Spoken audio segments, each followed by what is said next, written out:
Bonjour à toutes et à tous, vous vous apprêtez à regarder la rediffusion d'une émission qui a été diffusée en direct sur la chaîne Twitch de Mediapart. La prochaine fois, si vous voulez participer, il suffit de vous connecter le lundi à partir de 18h pour poser toutes vos questions à une ou un collègue qui participe à la fabrication du journal au quotidien. En attendant, bon visionnage.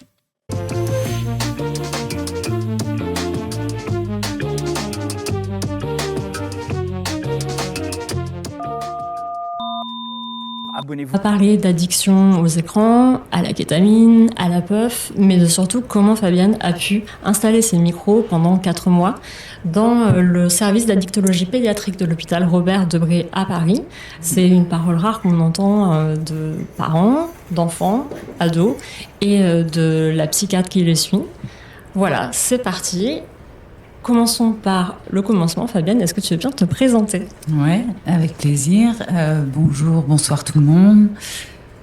Alors, je m'appelle Fabienne Lemonnier, je suis documentariste. Je suis pas journaliste à Mediapart. J'ai répondu à un appel à projet il y a 2 ans et j'ai proposé cette série. C'était un appel à projet sur les addictions. Voilà. Et donc, je suis documentariste. Je travaille aussi pour Radio France. Tu peux le dire, il n'y a pas de... pour Arte Radio, voilà, pour Les Pieds sur Terre notamment. Voilà. Et donc, mon métier, c'est de faire du documentaire. Ok. Il y a déjà les questions, ça commence fort. Est-ce que tu peux nous rappeler donc un peu le contexte ? Tu as commencé à le faire, tu as répondu à un appel à projet de Mediapart. Ouais. Il y a eu un concours de circonstances. Je travaillais pour une association qui s'appelle Kucha, qui s'occupe des jeunes victimes de la traite des êtres humains.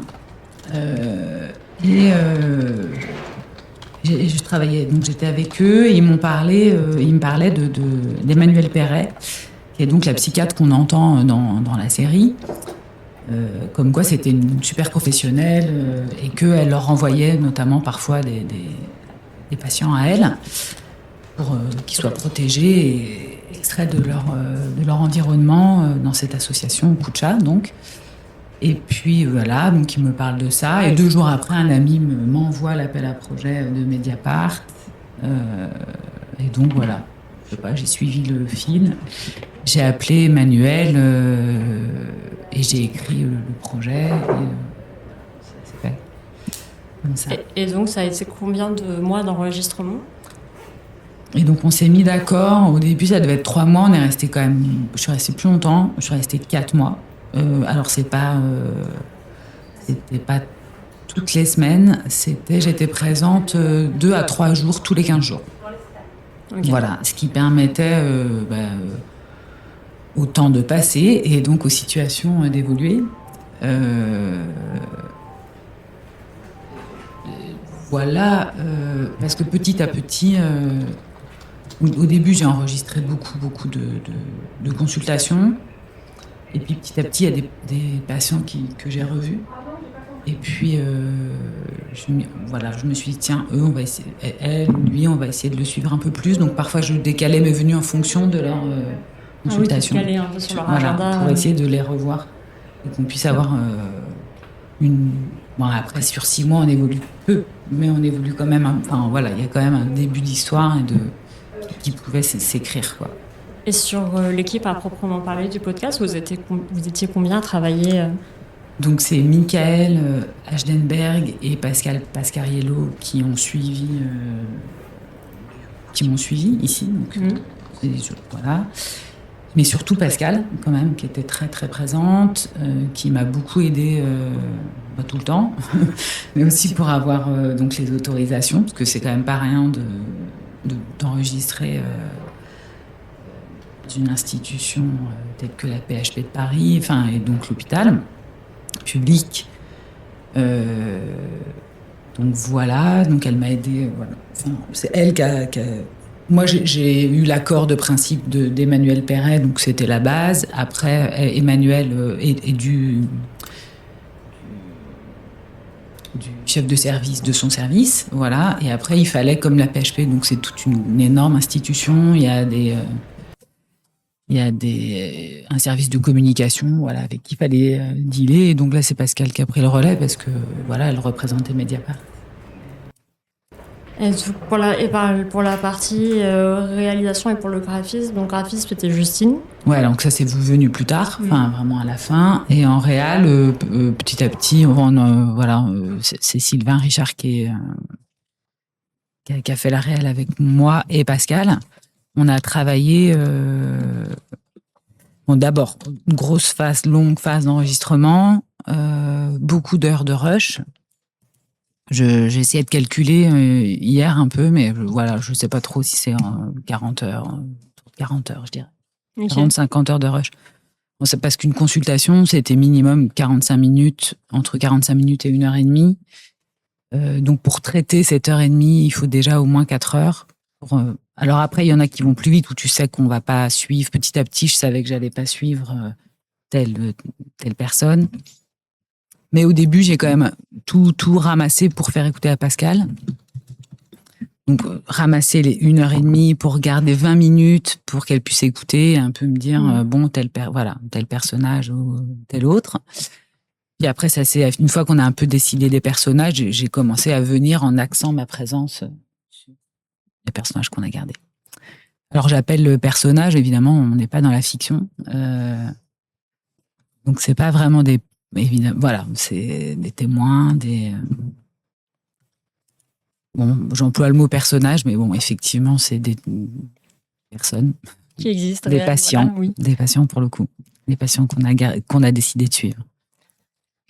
Après, je pense que si c'est plus confortable, voilà, on t'a expliqué, on peut continuer à dire personnage, voilà. Oui, pas de problème là-dessus.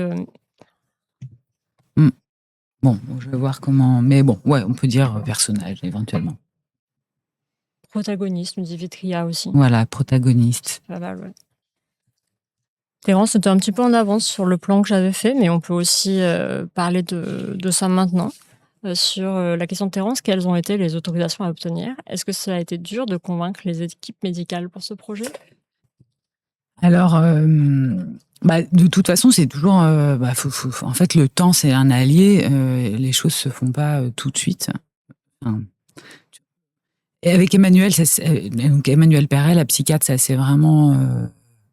ça a matché assez très vite et j'ai senti qu'il y avait une alliance, comme elle dit. Elle fait des alliances avec ses patients. Donc, je trouve que toutes les deux, il y a eu un contrat de confiance qui s'est établi rapidement. Après, le reste de l'équipe, après, il a fallu que je présente le projet, que je dise évidemment que c'était pas sensationnaliste comme projet, que c'était que ça allait être très très à l'écoute, qu'on allait être très très à l'écoute des patients, qu'il pouvait décider évidemment de ma présence ou non, et qu'il pouvait se rétracter aussi plus tard. Voilà, que l'idée c'était que ça soit éventuellement peut-être un support pour eux, que ça puisse leur servir aussi, enfin que ce soit que ma présence elle soit partagée et pas subie.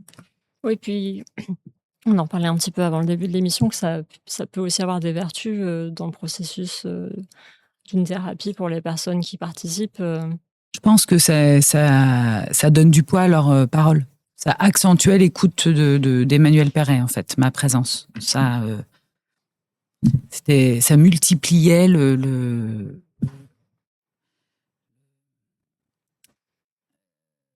la destination de leurs paroles. Je sais pas comment... Ça parle à du 37 dans le chat qui dit sur le besoin de témoigner. Ouais. Je pense que il se sentait encore plus écouté. Enfin, ça avait encore plus de valeur, ce qui était partagé. Et plusieurs étaient vraiment contents que je sois là. Alors l'idée c'était de disparaître aussi. Enfin, tu disparais jamais. Forcément, ta présence, ma présence et le micro, ça modifie la situation. Enfin, ça peut pas. Et voilà, évidemment, et heureusement aussi quelque part. Mais après, on peut distinguer dans ça, on comptait en parler, mais il y a des adresses différentes dans les paroles. Donc, dans les 3 premiers épisodes qui sont plutôt des portraits, donc on suit une personne. Et le dernier épisode, il y a plusieurs témoins, plusieurs personnages, plusieurs protagonistes. Donc dans les portraits, il y a des qualités de parole différentes. Il y a donc les situations où le patient parle avec Emmanuel Perret ou avec Paul Chambon, le psychologue. Donc ça, c'est des paroles qui me sont pas adressées à moi. Je prends cette situation. Enfin, on est au cœur de la situation quand on écoute.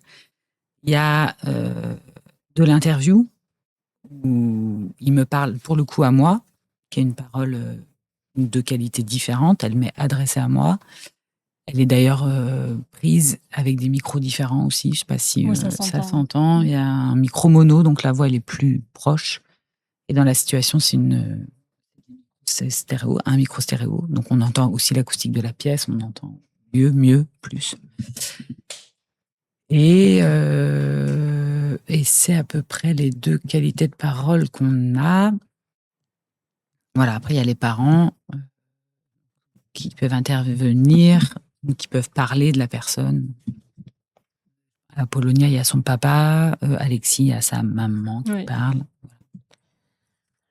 Est-ce que c'est la psychiatre qui t'a orienté vers les patients, ou tu as assisté à plusieurs consultations en disant tel ou tel protagoniste pourrait être intéressant Non, alors elle n'a pas du tout orienté choix. Ça s'est fait. C'est-à-dire qu'au début, tu n'as aucune idée? Non. Oui. Au début, les premières fois où je suis venue, j'enregistrais tout. Tout. Peut-être j'enregistrais tout parce qu'à chaque fois, il y avait même à la fin, il y avait des nouvelles personnes que j'avais envie d'enregistrer. Mais quand même, très vite, il y a une personne que j'ai beaucoup suivie qui finalement n'existe pas dans l'émission, dans la série, parce qu'elle s'est rétractée au dernier moment, mais elle, je l'ai enregistrée beaucoup. Et on a monté 2 épisodes sur elle, et à la fin, elle ne voulait pas. Elle ne voulait plus participer. Ça, c'était un petit peu... Enfin, voilà, on était désolés, quoi. Ouais, déçus. Déçus. On a essayé de la faire changer d'avis, et puis voilà, c'était pas possible. Donc ça arrive, en fait. Et ça, c'était beaucoup de temps de travail, en fait. On a vraiment beaucoup travaillé sur elle, et voilà, c'est parti. Et c'est pas grave. Et puis, voilà, ça faisait partie du travail aussi. Oui, tu t'attends. Et de notre parole, pour le coup, qu'on a demandé, quoi. Bien sûr, et tu sais que sur ce genre de sujet un peu intime, les personnes peuvent changer d'avis. Ouais, c'est pas rien. C'est pas rien. Pour eux, c'est quand même des traces numériques importantes. Ils sont mineurs.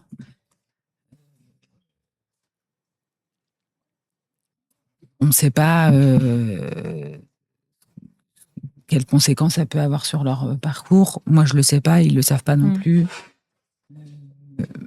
Mais c'est pas anodin, en fait. Ouais. Alors, il y a beaucoup d'anonymat quand même. Mais pour eux, c'est pas, voilà, c'est pas rien. Alors, ils peuvent on se réécouter. Il y a Luli 37 qui te demande si l'âge des patients, ça a été un critère de choix dans les témoignages. Est-ce que tu voulais avoir un échantillonnage de jeunes, ados ou... Non. Qu'est-ce qui a été finalement un critère de choix alors dans les critères de choix, c'était parfois il y a des parcours qui se ressemblent.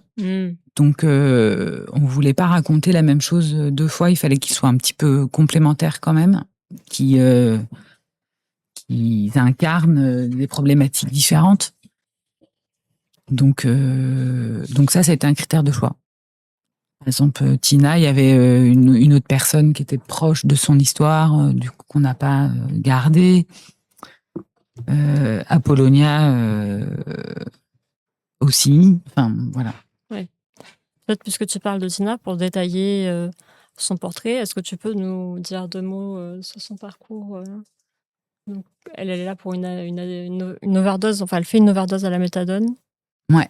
Et de là, elle est suivie en addiction pédiatrique. Donc c'est quelqu'un qui a une addiction aux opiacés. Ouais. Forte. Après, il y a comment, je sais pas comment résumer son parcours. Donc, elle a été addicte au crack, en fait. Ouais. Voilà. Overdose, urgence et prise en charge par l'hôpital de Bray. Parallèlement à ça, il y a une transition de genre. C'est pas rien non plus. Des prises d'hormones qui modifient, on l'entend, ses humeurs. Elle est un peu dépressive aussi avec ça. Enfin, elle a des épisodes mélancoliques lourds. Il y a une famille aussi, une mère biologique qui est addicte à l'alcool, on l'entend. En fait, on entend, moi c'est ça que j'ai compris aussi en suivant ce service, c'est que dans l'addiction, il y a aussi une pathologie du lien. Donc c'est large, hein, mais là, en l'occurrence, chez Tina, il y a quelque chose qui dysfonctionne dans son enfance. Et puis intra-utérin, aussi, je sais pas comment on dit, Oui. Donc dans le ventre de sa maman était addicte, était alcoolique, enceinte en fait. Il y a aussi, ça a aussi des conséquences. Donc tout ça, c'est quand même multifactoriel. Et puis, donc, elle dit, hein, d'ailleurs, dans l'épisode, elle dit j'ai commencé par voler les médocs de ma mère. Et puis finalement, sur l'addiction aussi au crack, elle raconte que c'est un adulte qui lui fait tester en lui disant que c'est de la cocaïne. Ouais, donc ça, il est assez marquant, ce récit-là. Il est assez imagé, en fait. C'est ça avec la radio, c'est que plus on a des images, plus nous on s'en crée, les auditeurs. Et là, moi, je trouve qu'on entend très bien, on voit très bien la séquence sur le quai du métro. Et donc là, elle prenait déjà les médocs de sa mère. Elle traîne, elle a 11 ans, 12 ans, dans le métro. Elle est un peu en errance et on lui propose de la coke. En fait, c'est du crack. Et elle se fait abuser. Il y a aussi, moi je savais pas tout ça, mais bon, enfin déjà je ne sais toujours pas grand-chose des addictions quand même, mais il y a aussi ce trauma. Enfin, elle vit un traumatisme, se fait abuser dans le métro, et en fait elle y revient en fait. Elle y revient avec du coup elle se dissocie, pour se dissocier, elle reprend du crack, donc elle devient addicte petit à petit pour oublier ce viol en fait. Et puis après, c'est une mécanique. Elle le dit aussi plus loin. Elle dit mais attends, mais moi je suis, enfin qu'elle s'est prostituée après pour racheter des doses. Enfin c'est un peu, et ça des schémas comme ça, il y en a eu quand même. J'en ai vu plusieurs. Comment tu as réussi à créer un lien de confiance avec Tina? Parce que c'est vrai qu'elle a un parcours de vie, elle est très jeune et déjà très violent et très chaotique. C'était difficile de la convaincre? Non, elle était hyper contente que je sois là. D'accord. Ouais, elle était très, très contente de me voir à chaque fois. Et sa mère d'adoption aussi. Non, Tina, c'était simple d'être en contact avec elle. Et attends, je lis. Bonsoir, j'ai écouté le dernier podcast avec Tina. Je vous remercie pour le témoignage qui m'a serré le cœur. J'ai trouvé beaucoup d'adultisme qui lui est renvoyé. L'avez-vous ressenti aussi avec les autres personnes? J'imagine que c'est ça que tu as mis derrière les petites astérix, Bubule. D'adultisme, tu veux dire d'ascendance Ou alors qu'elle est considérée, elle, comme une petite adulte, alors qu'en fait... alors, attends. Moi, c'était ça dans ma tête, la définition. Mais je peux me tromper. Préjugés accompagnés d'une discrimination systématique à l'encontre des jeunes. Oui, alors là, bon, c'est un petit peu vague. Oui, c'est ça, c'est leur attribuer une personnalité d'adulte. Ah ouais, Ah non, alors Halloween pense que c'est l'inverse, infantiliser les... Moi, j'aurais pu vu comme ça aussi. Moi, je trouve qu'elle est pas si infantilisée par... Ah, c'est plus la domination des enfants par les adultes, ok.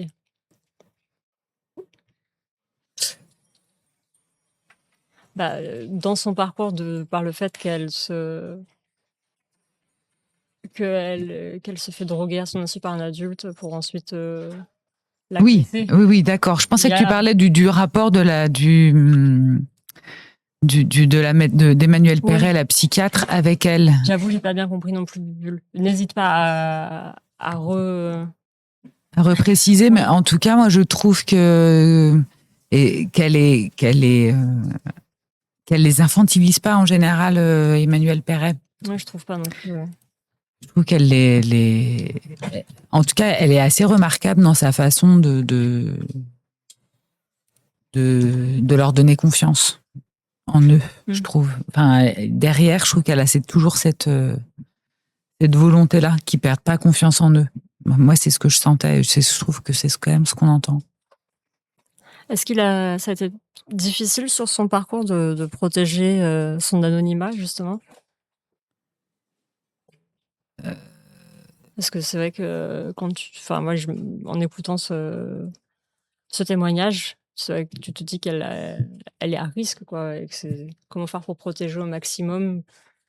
En tout cas, ça au montage. Alors là, c'est Pascal Riello aussi. Elle a vraiment pris soin.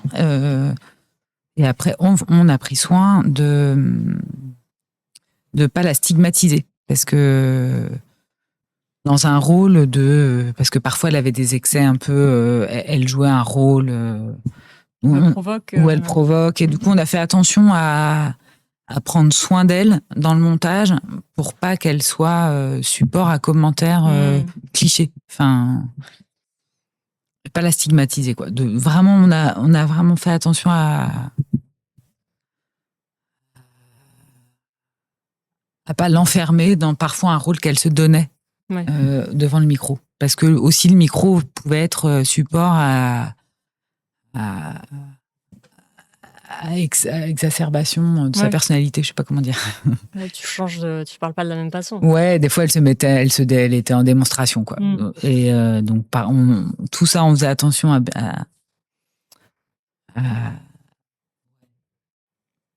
prendre soin d'elle, quoi. On a essayé de prendre soin d'elle au montage. Début l'a complété, je m'explique, il y a un dialogue où on la renvoie à sa minorité. C'est sa mère adoptive qui le dit. Alors, je me souviens un peu de ce passage. Ah, moi non plus. Aïe, aïe, aïe. Mince. Mais en tout cas, mince, je sais pas répondre. On ne peut pas répondre à tout. J'avoue que pourtant, je les ai réécoutés il n'y a pas longtemps, mais je me souviens pas de ce passage en particulier, sans doute parce que j'ai pas écouté avec le même prisme que toi, Bulle, sur l'adultisme. Mais n'hésite pas si tu veux encore développer dans le chat. Je lirai ton commentaire. Survivance, Zaroff pose des questions plus philosophiques sur comment vivre sans drogue dans le néolibéralisme.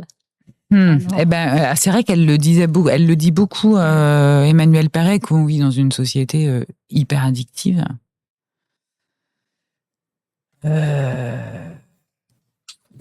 Je sais pas comment répondre à cette question. Ce qui est plutôt logique, parce que là, on est... Bubule, c'est juste que je suis très sensible au rapport de domination enfant-adulte, et ça m'avait frappé, mais votre podcast est très bien. En tout cas, je trouve ce qui est frappant, mais une fois de plus, Bubule, j'ai pas eu le même prisme que toi, c'est dans les différents épisodes, tu vois, la domination qui s'exerce via, par exemple, l'emprise via les produits d'adultes sur Ouais, des alors mineurs. ça, oui, ça c'est sûr. Et alors, et là j'ai appris parce que j'ai revu, et donc notamment la protagoniste qu'on n'a pas pu garder, le personnage qu'on n'a pas pu garder, elle était, comme Tina, prise dans des réseaux de prostitution et de drogue très fort. Et d'ailleurs, c'est parce qu'elle est retournée dedans qu'elle a voulu arrêter notre collaboration. Ce personnage-là a notamment été cueilli par ces réseaux dans les foyers de l'ASE, de l'aide sociale à l'enfance, qui sont quand même des lieux hyper poreux et qui ont du mal à protéger les jeunes qui doivent protéger.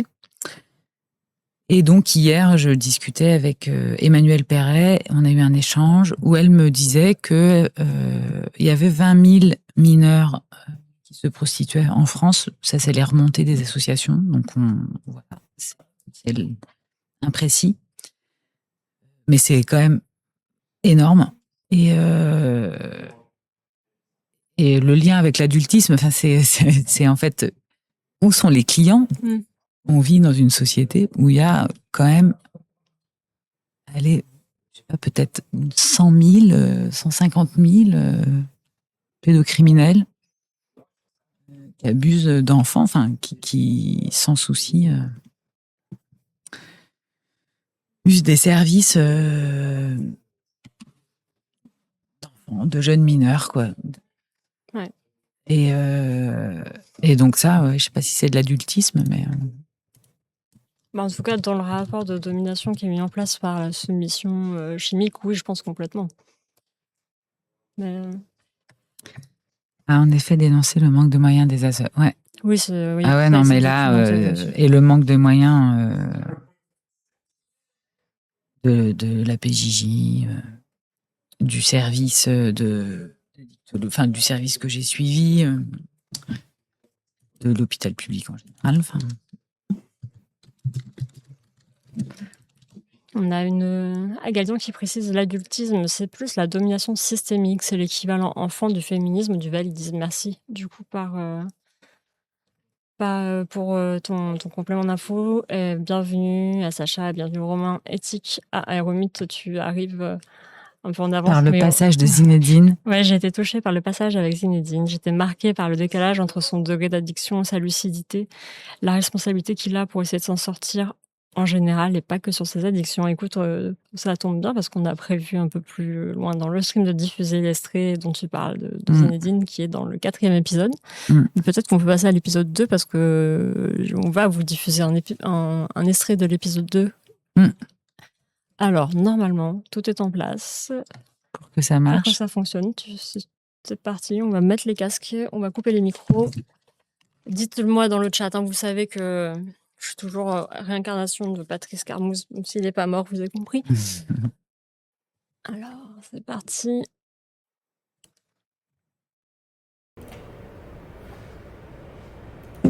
La deuxième partie de la consultation. Alexis reste seul avec la docteure Perret. Et tu te souviens qu'elle a dit ta maman pendant qu'on était ensemble? Tu te souviens ce qu'elle a dit? Non. Tu te rappelles pas de ce qu'elle a raconté? Non. Tu te souviens pas? Non. Parce que c'était quand même, waouh, vachement important qu'elle a dit. Ah bon? Pas de mémoire. Bien pas. T'as pas de mémoire, ça glisse. T'as plus de mémoire. Oh là là là là là. Vraiment que on t'évalue, parce que c'est pas normal. T'es tout petit quand même. T'as quel âge, rappelle-moi? 12. 12 ans et t'as plus de mémoire? Non. Tu veux que je te rappelle ce qu'elle a dit? Elle a parlé de son histoire à elle. Ta maman t'a raconté pourquoi, quand t'avais 2 ans et demi, t'as été séparée de ta maman. Est-ce que ça t'intéresse? Non. Non. Je sais déjà. Tu sais déjà? Qu'est-ce que tu sais? Bah, ma mère et mon père ils sont séparés. Oui. C'est tout. Je sais que ça. Tu sais que ça? C'est pas beaucoup. Je sais. Je me souviens pas. Parce que ta mère, elle a dû te manquer quand même. T'es content quand tu la vois. Ouais. Et tu t'es jamais posé la question de pourquoi tu vivais pas avec ta maman comme les autres enfants? Si, je me suis déjà posé cette question. Ah, et alors? Tu répondais comment? Tu posais la question à tes grands-parents? Et qu'est-ce qu'ils te disaient? Bah, ils se sont séparés. Et que du coup, ma mère, elle habite à Rouen. Ouais. Et que mon père, il a pas assez d'argent. Il vit dans un petit appartement. Du coup, il peut pas me garder. Et ma mère, elle est trop loin. Donc, c'est pour ça que mes grands-parents, ils ont pris ma garde. C'est D'accord. ça qu'ils m'ont dit. Ça fait combien de temps que tu revois ta maman? Un petit bout de temps. Ça fait pas un an. Si, peut-être un an que je commence à la revoir. Ouais. Mais avant, tu la voyais pas. Du tout. Que au téléphone. Que au téléphone. D'accord. Et ta maman, la semaine dernière, t'a expliqué pourquoi. Je m'en souviens pas. C'est un problème quand même, Alexis. Je fais beaucoup de trucs en 4 jours, moi. Ouais. Moi. Bon.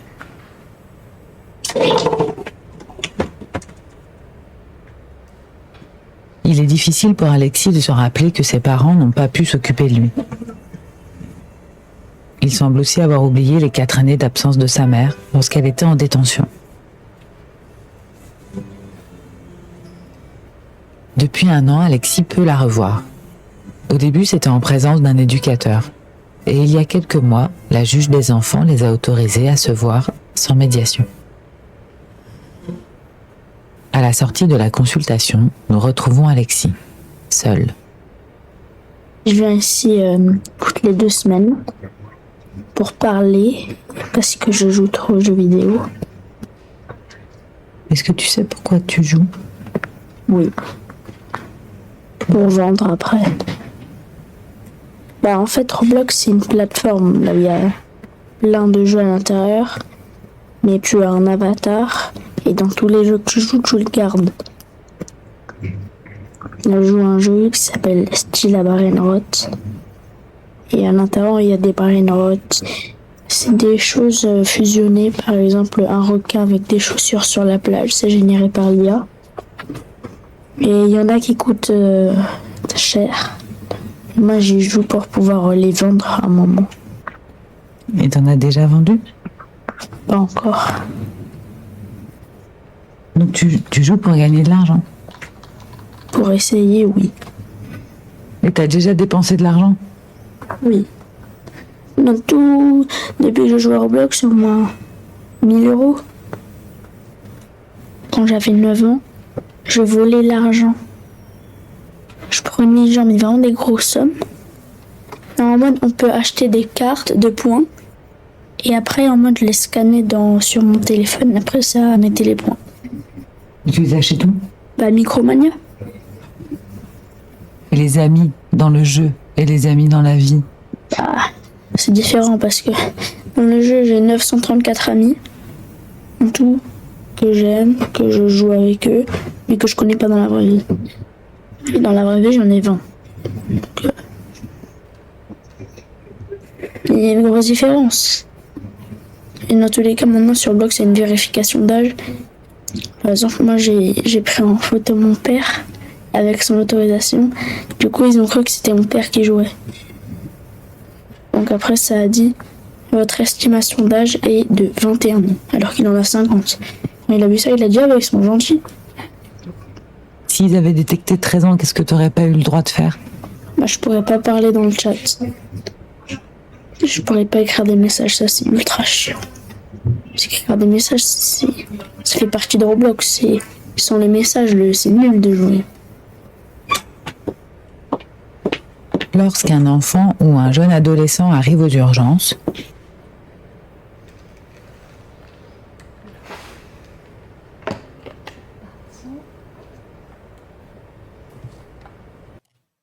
Alors, normalement, vous nous entendez à nouveau. Wifitria, tu disais, on va pas se mentir, à l'écoute, j'ai versé une larme d'empathie à ce moment-là, la raison de pourquoi il joue. Bubule, je ne l'ai pas écouté, mais c'est vraiment touchant d'entendre ce jeune, oui. Luli 37, ma larme, c'est quand j'entends que ses parents semblent absents.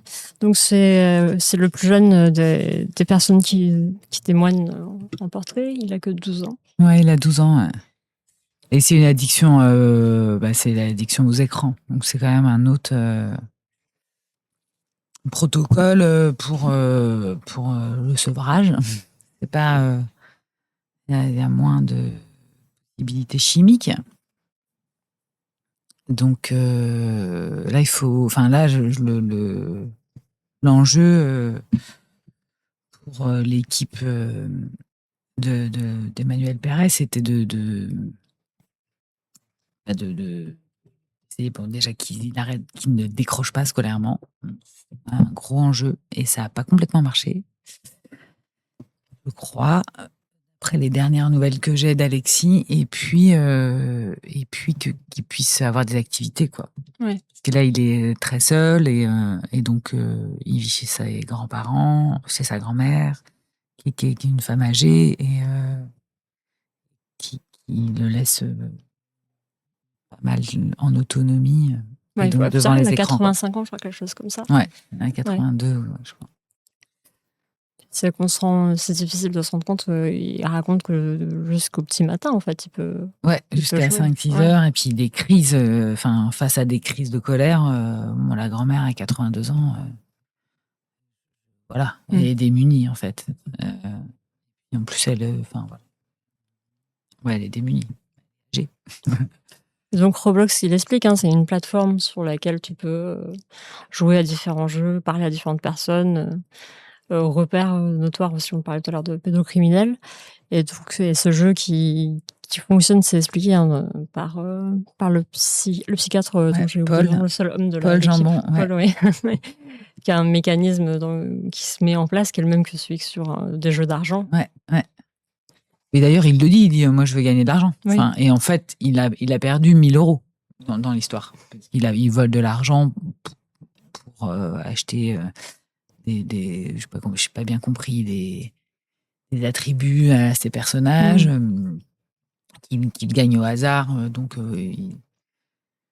des chaussures, je sais pas quoi. Tout plein d'objets aussi. Et puis, il espère gagner de l'argent, et en fait, il en perd, comme dans les jeux. Donc, comme dans les jeux d'argent. Ouais. Et il ment, donc ça, on l'entend aussi. Ouais. Et apparemment, ce jeu, s'il n'y a pas le chat, c'est pas drôle. Et dans le chat, il y a aussi, c'est toi qui disais ça tout à l'heure, ça peut être aussi un repère complètement, oui, ça n'a pas très bonne réputation, la plateforme Roblox. Et c'est effrayant. Donc, l'introduction, c'est que c'est très populaire dans les cours d'école. Est-ce que tu as senti que cette addiction a été prise très au sérieux par les équipes, autant qu'une addiction à des substances Ouais. Moi, j'ai l'impression que c'est pris au sérieux autant par les équipes. C'est moi, par exemple, après, j'avais moins on a moins de repères, je pensais, avec l'addiction numérique. Et les solutions, elles sont... C'est quand même plus complexe, quoi, à traiter. Parce que ça convoque, il fallait convoquer... il est dans une famille dysfonctionnelle, et sans les relais de la famille, pour le sortir, l'accompagner... face à cette solitude, les soignants, ils peuvent pas grand-chose, en fait, à part créer du lien au maximum, faire communiquer tous ces gens qui sont autour de lui, mais ils peuvent pas faire des miracles. Après, pour les autres addictions aussi. Mais bon, il peut y avoir l'appui des médicaments qui peut pour aider quand à même sevrer, aider à Mm. un sevrage, quoi. Et C'est vrai là, c'est une présence qu'il faut. on sent qu'il est très seul, Ouais. qu'il est vraiment très seul. Et c'est ce que tu disais tout à l'heure sur du manque de lien qui crée un terreau fertile aussi pour après des comportements addictifs. Ouais, puis là, c'est les temps de partage qui sont même refusés. Il le dit à un moment, il dit, mais pourquoi rester à table? Enfin, elle dit, Oui. Elle prend soin de dire, d'ailleurs, avec la grand-mère, est-ce que vous mangez ensemble? Est-ce que vous faites des choses des ensemble, choses? Et lui, il dit, mais à quoi bon? Mm. Et donc, en fait, c'est ce temps de partage qui n'a même pas de sens, en fait. Ce temps d'échange autour du repas, parce que ça peut être un lieu d'échange, oui, de manger ensemble quand même, n'a plus de sens. Enfin, n'a pas de sens pour lui. À quoi bon manger ensemble? Et elle lui dit simplement, mais pour que tu racontes des choses, pour que tu racontes ce que tu vis, ta journée. Et lui, il voit pas du tout. Et il est sincère, il voit pas l'intérêt, en fait. Et du coup, moi, ça m'a fait penser quand même beaucoup au déficit de langage. Mm. En fait, parce que le langage, c'est quand même notre outil pour communiquer et pour partager. Enfin, c'est un des outils. On peut partager autrement qu'en parlant, mais c'est aussi une possibilité. Et que là, il y avait des difficultés à nommer les choses.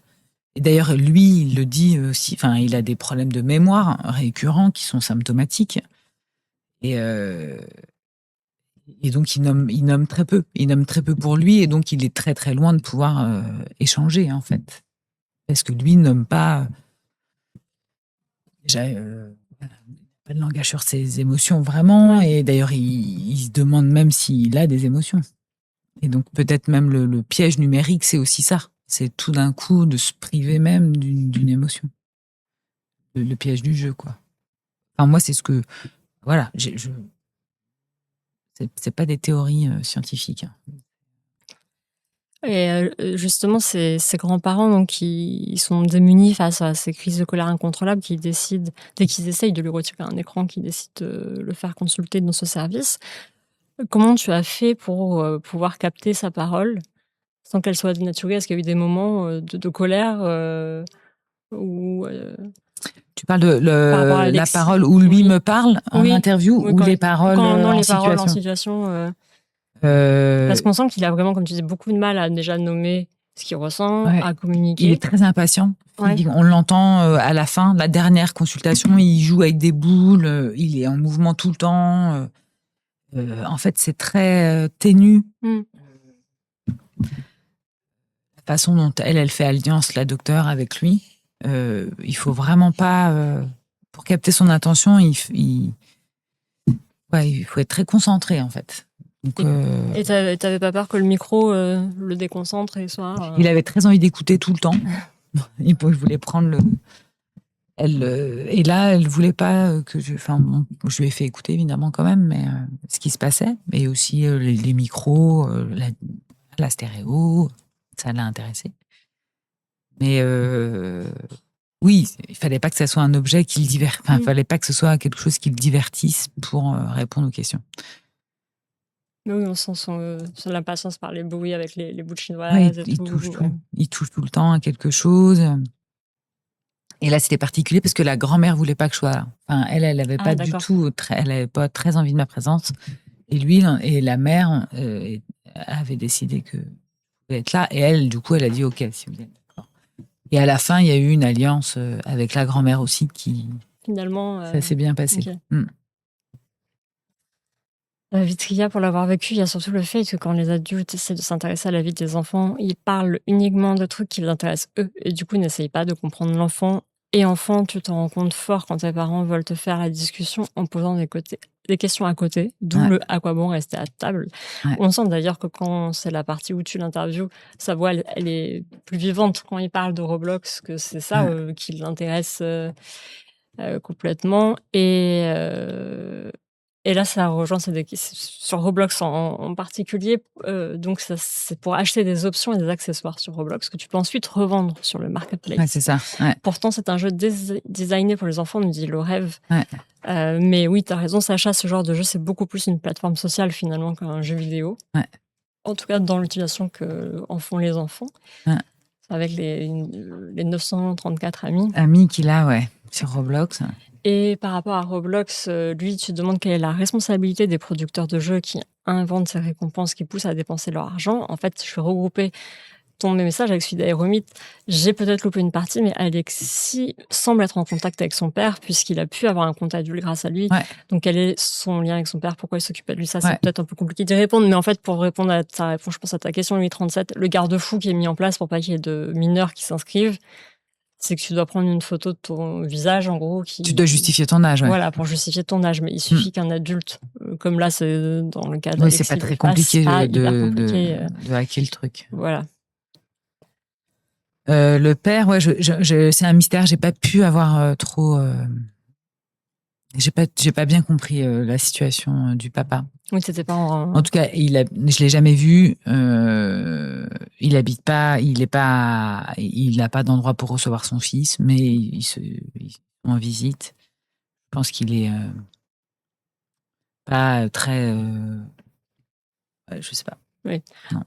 Oui, le rêve, je rejoins Alexis. Si les adultes sont à côté de la plaque, perso, je comprenais pas pourquoi on m'oblige à manger avec eux. D'où des fois la table enfant versus la table adulte. Et là, ouais, non, mais c'est sûr. La situation fait qu'il y a un gap aussi générationnel. Bah ouais. Alors là, ça me fait penser à plusieurs choses, mais je pense que quand la docteure propose de tenter au moins de manger ensemble pour partager, ne serait-ce que du temps. Elle le pense comme un rituel à mettre en place thérapeutique. Même s'il se passe rien, au moins on partage, au moins on n'était pas devant un écran. Voilà. Et elle essaie de structurer, je pense, le quotidien d'Alexis en proposant ça. Après, des questions pas sincères, c'est sûr. Enfin, ouais, on a tous vécu ça, des questions qui peuvent être pas inadaptées en fait à la personne, l'enfant. Puis si tu sais que ton intérêt principal est totalement incompris par ton entourage, c'est sûr que Roblox, il faut réussir à mentalement projeter sur qu'est-ce que c'est. J'imagine pareil, une fois de plus, il y a... Bon. Ouais, comment faire? Puis après, c'est la grand-mère, donc forcément, Olivia avec sa grand-mère, elle est pas sur le coup. C'est-à-dire qu'elle est même pas capable. Enfin, je pense, à la limite, ouais, tu pourrais aller avec ton enfant sur Roblox et regarder ensemble le jeu. Et peut-être, mais là, bon, la grand-mère, c'est sûr qu'elle peut pas, elle fait pas ça. Ouais. Et ça me faisait penser à autre chose, mais. Moi aussi, je viens de le perdre. Vas-y. J'ai perdu le fil de ma pensée.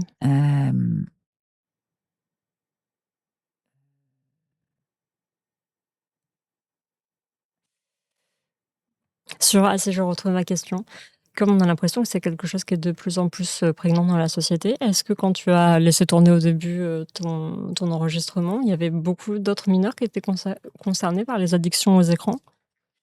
Eh ben, j'en ai pas vu tant que ça.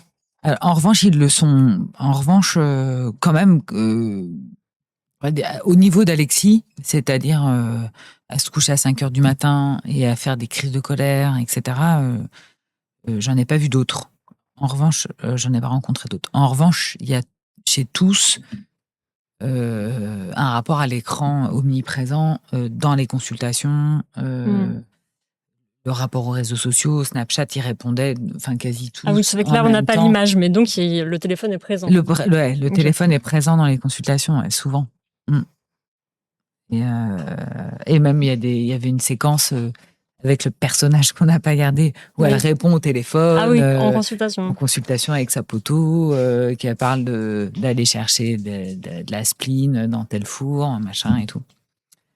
Non. Alors, puisque tu parles de la spleen, on apprend aussi beaucoup un autre personnage, un autre caractère très différent. C'est l'épisode 3 sur Apollonia. Mais Je ne sais pas si vous l'avez écouté. Donc, Apollonia, elle a 16 ans. Elle a eu un diagnostic à 8 ans de TDAH. Et on sait qu'il y a une prévalence, parmi les comorbidités du TDAH, il y a l'addiction. Et donc, elle a une addiction à la puff. La puff, moi, je suis vieille. Je savais vite fait ce que c'était. Ouais. Donc, quelle est la différence avec la cigarette électronique? Parce que si c'était qu'elle est jetable. Ben, c'est un peu une des différences les plus évidentes. C'est vraiment un problème, quoi. C'est un écocide, quand même, ces puffs. Donc, elles sont... alors, il y a plusieurs marques, mais la plus connue, c'est JNR. Et JNR, j'ai appris il n'y a pas longtemps que ça voulait dire Just No Reason. Voilà. Okay.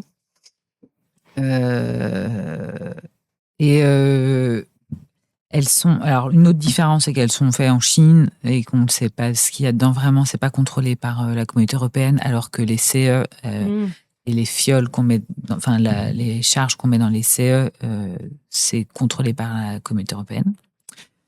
Que donc, il y a, on ne sait pas vraiment ce qu'il y a dedans et qu'il y a souvent des mensonges. Et c'est un peu pernicieux. C'est marqué 2%. Et en fait, c'est 20 mg de nicotine. Et c'est de la nicotine de synthèse. Et 20 mg, ça équivaut à un paquet et demi par jour de clopes. Ouais, donc, c'est beaucoup. Si on fume la JNR en entier en une journée. Hein. Donc, c'est des gros réservoirs, ce qui permet aussi de vapoter en continu. Tout le temps. Et donc, ça aide pas à la mesure. On n'imagine même pas. Et ouais, donc c'est hautement addictif. En fait, elle le dit dans l'épisode 4, il y a une... Oui. Ça commence par un personnage qui dit « Je sais pas pourquoi ça me fait ça. Pourquoi ça me fait ça alors que la CE, ça me fait pas ça. » Et c'est parce que c'est juste beaucoup plus fort, en fait. Et en plus, il peut y avoir d'autres choses que de la nicotine. Donc ça, c'est le spleen ou le PTC pour pète ton crâne. Ça dit déjà... Ouais, alors ça, on rajoute ça. Voilà. Ça se rajoute. Donc là, c'est du cannabinoïde de synthèse. Ça, c'est 20 à 100 fois plus fort que le cannabis naturel. Et avec un craving très long, enfin assez long et violent. Donc ça peut être une semaine de craving douloureux. Et les filles, enfin plusieurs patients disaient qu'ils se réveillaient la nuit. Enfin, c'est tellement addictif qu'ils se réveillent la nuit pour fumer. Voilà. Et petit à petit, ça te fait plus d'effet. Enfin bon, ça c'est classique. Une escalade de ce que tu as besoin de prendre, quoi. Et là, l'autre partie, alors ça c'est encore, donc c'est autre chose que les puffs. Hein. Le PTC, Buddha Blue. C'est une fiole qu'on achète et qu'on met dans la puff. Ah, ok, d'accord. Voilà, c'est pas vendu. C'est pas tel quel. Alors après, il peut y avoir dans des puffs. Là, ils sont en train de faire des analyses de ce qu'il y a dedans, mais. Agalien a raison, c'est vrai qu'on n'a pas défini pour le craving, c'est la sensation. C'est la descente en fait. La descente, ok. C'est le sevrage en fait. Okay. Voilà. Le temps de sevrage, c'est une. Attends. C'est le sevrage, le craving, ou c'est l'effet de manque qui est hyper fort? Je pense que c'est l'effet de manque. Je pense que c'est l'effet de manque aussi, ouais. Le craving. J'envoie Vitria, le lien dont tu parles, c'est le besoin irrépressible, c'est ça, c'est le manque. Ouais. Donc c'est la violence du manque et le sevrage, c'est une semaine. Voilà. En même temps, c'est 2 fois plus fort que du cannabis, ça paraît... logique que ça soit très très... Ah, plus que 2 fois. Elle disait 200 fois, pardon, mais 200 fois plus fort au maximum. 20 et 100 fois plus. Et donc, il y a un seul laboratoire qui est à Garches qui peut faire les analyses. Alors ça, c'est fou. Le docteur Perret l'explique souvent. Ça, c'est aussi hallucinant parce qu'il y a des parents qui se disent on a envoyé un test d'urine au labo et c'est OK. En fait, non, parce qu'il y a un seul laboratoire en France qui est apte à tester ces substances. Oui, parce qu'en fait, ces substances synthétiques, le PTC, c'est pas repérable dans les urines, en fait. Et ça n'a pas d'odeur, donc si votre enfant On peut pas savoir. On peut pas savoir ce qui fume, ce qui vapote en fait. Et comment, sur ces produits comme le PVC, donc elle parle aussi à la fin du protoxyde d'azote, ça aussi qui fait des ravages et qui a des problèmes après, qui crée des problèmes neurologiques vraiment terribles. Comment faire pour en parler dans le podcast sans faire une sorte de publicité involontaire à ces produits que ce soit protoxyde d'azote ou spleen, est-ce que tu as une attention particulière à Toi, tu as senti que ça pouvait être une... Alors moi non, clairement pas. Mais justement, je me suis dit comment tu as fait pour être sûr que ça soit pas vu comme... Parce que on voit bien que même Apollonia, donc elle le dit qu'elle subit cette addiction, que c'est pas quelque chose qu'elle recherche. Ouais, je sais et pas. Ça lui fait peur même. Pour moi, c'était une évidence que ça n'est pas. Mais donc je me suis pas posé la question. Après, je me rends bien compte que j'ai un gap générationnel et donc peut-être que ce qu'ils décrivent eux, ça peut faire triper des jeunes. Ouais. Après, je suis pas sûre qu'il y ait beaucoup de jeunes qui écoutent ce podcast de Mediapart, mais je pense que quand même, on sent pas un grand bonheur. Quand même. Non, justement. Je me suis demandé si c'était une attention que tu avais eue de mettre aussi en avant que même les personnes qui consomment, donc là, à Apollonia, on sent qu'elle-même, elle est effrayée par les effets du elle PTC, est surprise. Elle est surprise Elle est surprise. Et il y a plusieurs remarques dans le chat. Après, la personne, alors je vais beaucoup parler d'elle parce qu'elle est pas dedans, mais le personnage qu'on avait voulu mettre, elle avait une forme de fierté. Ouais. De se dire. Alors qu'on n'a pas chez les autres. Elle avait une forme de fierté à consommer. Enfin, il y avait quelque chose de classe dans sa vie qui aurait peut-être, du coup, elle aurait peut-être fait vibrer d'autres gens qu'elle, mais elle trouvait que sa vie, elle était cool. Ouais.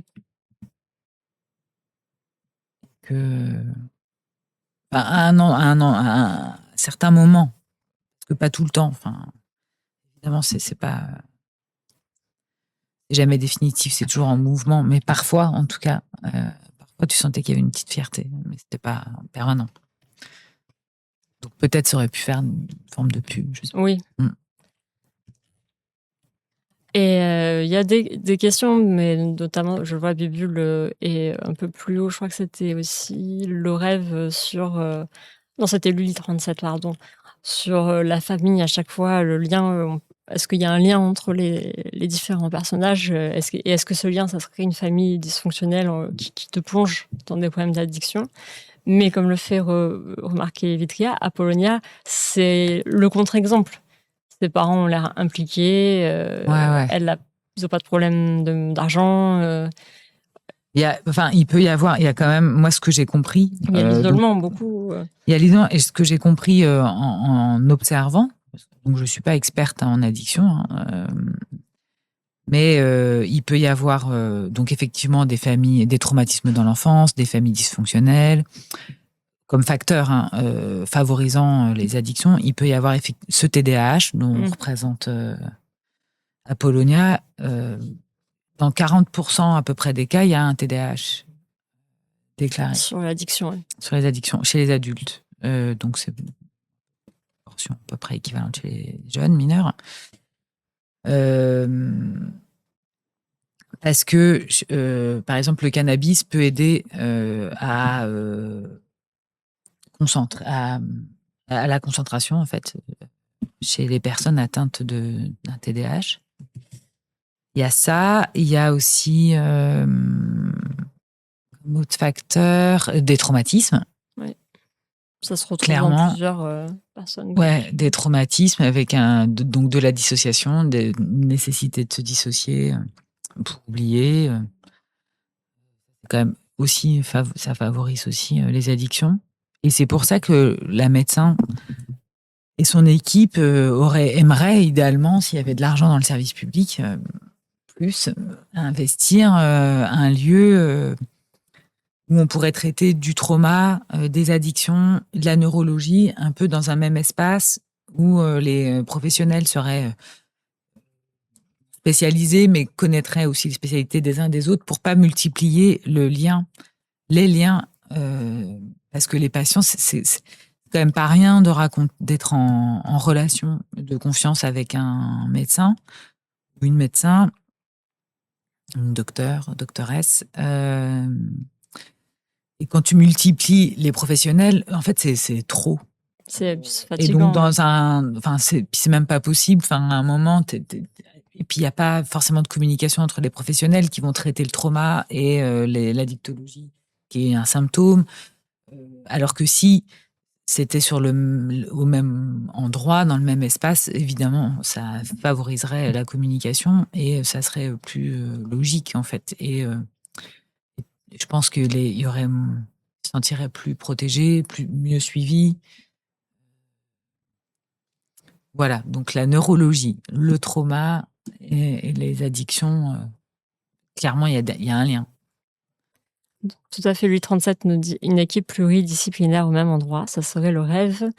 Et oui, Vitria, il me semble aussi qu'Apollonia verbalise que sa conso lui permet d'être efficace, de se concentrer complètement sur le TDAH. Elle le dit quand elle fume un pétard, qu'après elle est efficace, quoi. Sinon, elle a son cerveau. Et à la fois sur l'attrait de la nouveauté que tu recherches constamment quand tu as un TDAH, la puff avec les emballages colorés et compagnie, c'est un piège en x10 par rapport à juste voilà, un enfant, face à ça, il y a un marketing agressif de ces nouveaux produits. Donc les puffs, c'est hyper attractif. Aujourd'hui, il y a aussi ça s'appelle les boîtes boire de l'alcool, ça coûte 4 €. La Vaudie. Je suis trop vieille, je connais pas. C'est de la Vaudie, je crois que ça s'appelle comme ça.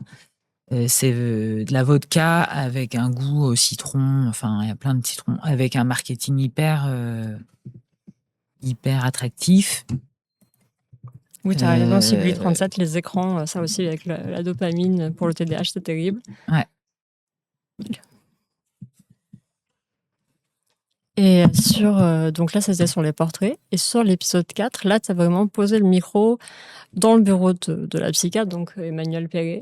Ouais. Et on entend, c'est une journée de consultation. Ouais. Je me suis demandé si c'était une formule, si c'était vraiment une journée. Non, c'est un peu une formule. On a un peu triché.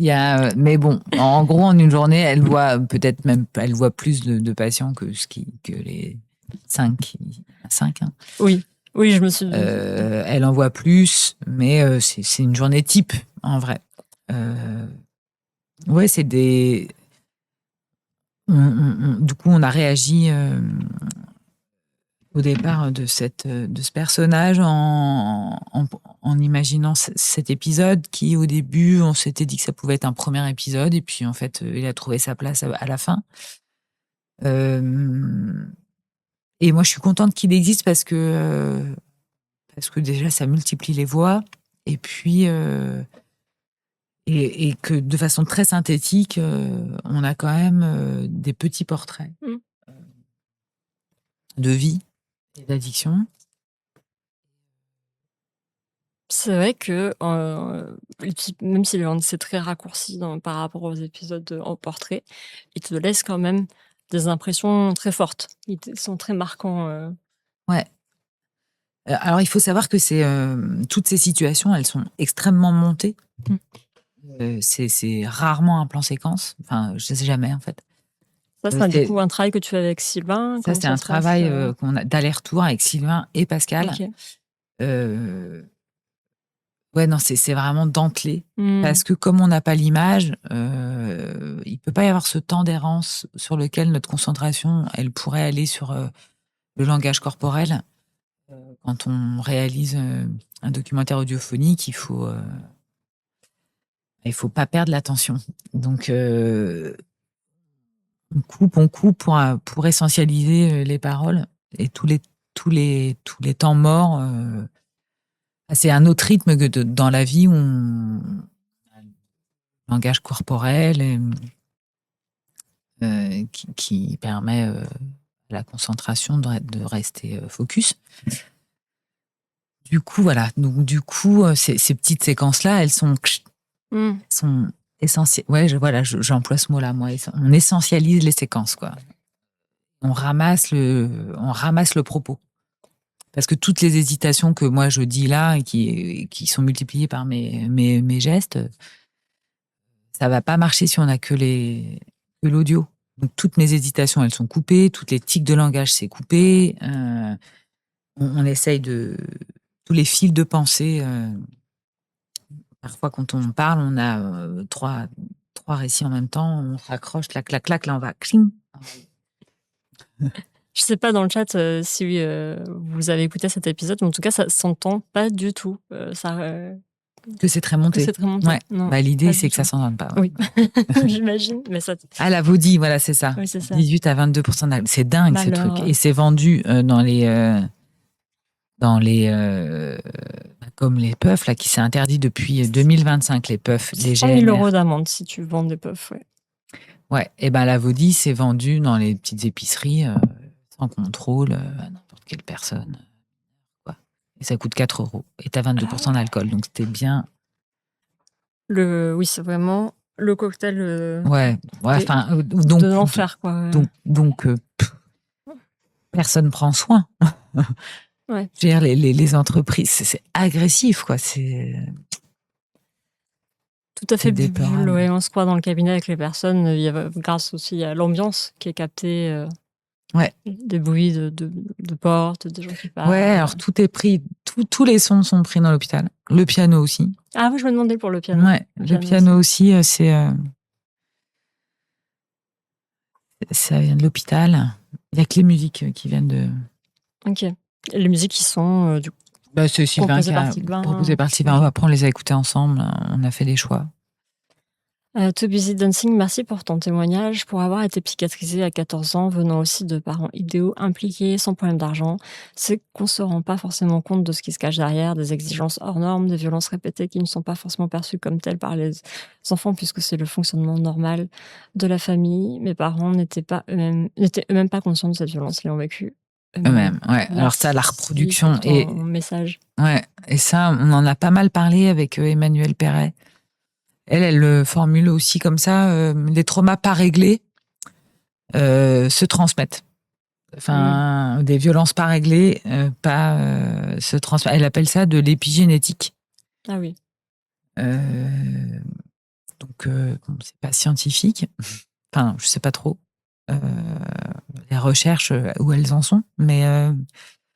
En tout cas, elle, de façon empirique, elle le remarque que des traumatismes se transmettent de génération en génération quand elles ne sont pas réglées par quelqu'un qui arrête la transmission. Un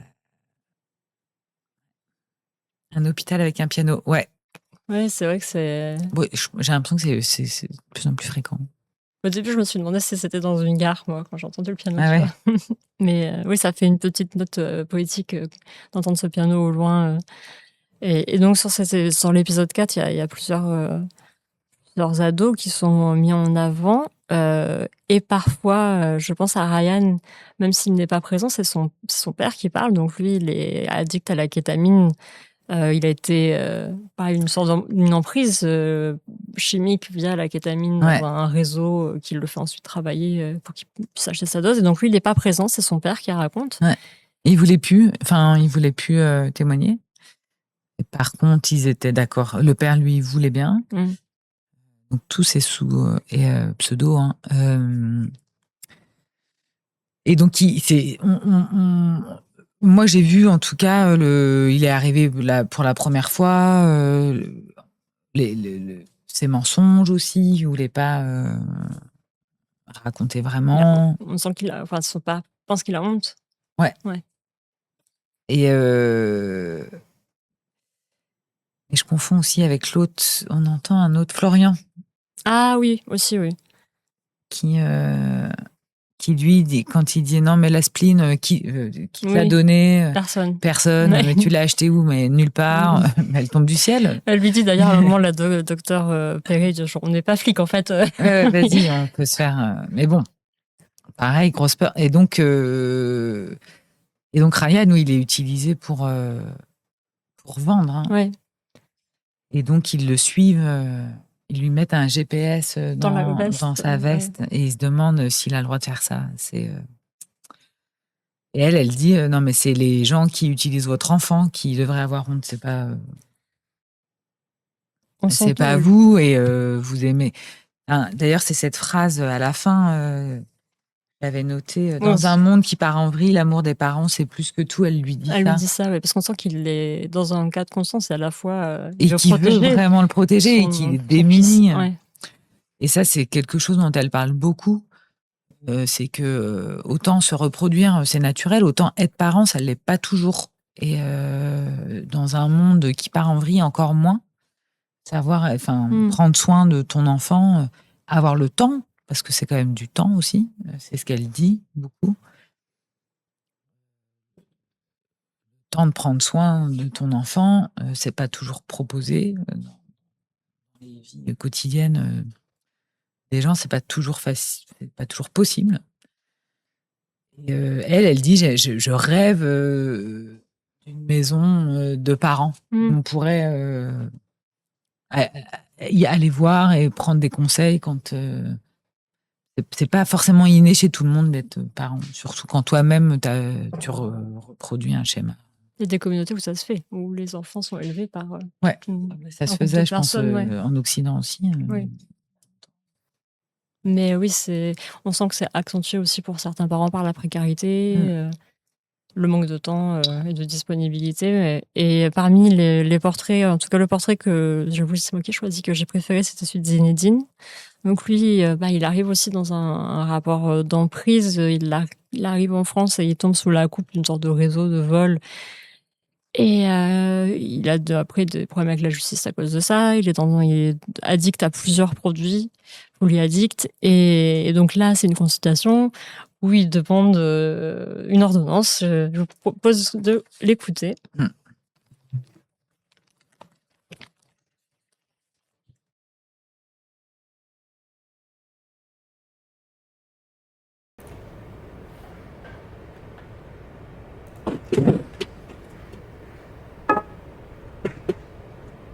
Madame Perret, écris-moi une ordonnance infinie, s'il te plaît, Madame Perret.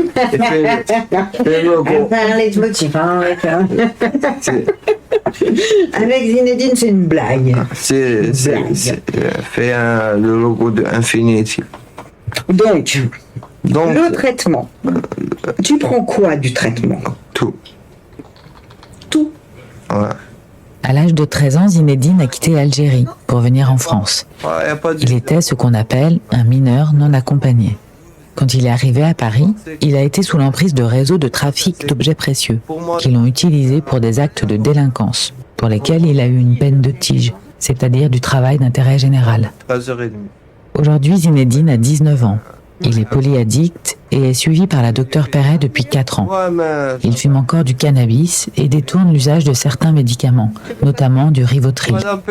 Prescrit contre l'épilepsie, ce comprimé est aussi appelé la drogue du pauvre. Dans le bureau de la docteure Perret, Zinedine est accompagné de son éducatrice Aline. Madame Perret, remonte-moi les récas pour diminuer le tramadol, s'il te plaît. Non, je peux pas. Je peux pas te rester dehors, Madame Perret. J'ai pas d'argent. Mais arrête, tu n'es pas en manque avec tes 3 comprimés. Ouais, je suis pas en manque, mais je suis pas défoncé, Madame Perret. J'ai beaucoup de considération pour toi. Je te respecte. Mais moi, je sais que tu peux faire des choses. Je sais que tu es intelligent. Je sais ton blocage.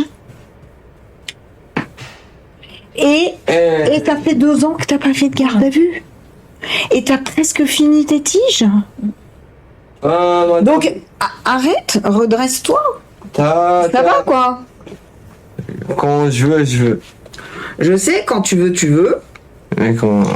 Madame Perret, t'as mis dedans moi la peur. Maintenant, sortez de moi la peur. Ouais. Peur de quoi? Ouais, t'as mis moi la peur de... Je sais pas, moi. Rendez-moi schizophrène, Madame Perret. Ah oui, c'est moi. Non, c'est shit un peu. Hein? 50 secondes. Oui. Madame Père, Bon, tu vas baisser le chiffre. on voit moi dans une pharmacie, il a les RICA. Je veux pas Myline, je veux pas. Il y en a plus. Non, je veux Pfizer. Comment il y a dehors, il n'y a pas de. Bah oui, mais alors je sais pas où est-ce qu'ils le Madame sortent Père, dehors. Madame Père. Faut leur demander comment ils se fournissent. Si on sort maintenant et on va dans un boulanger, on achète un Paris-Brest. Est-ce que la texture de Paris-Brest, de ce boulangerie, ça va être comme la texture de Cédric Grolet?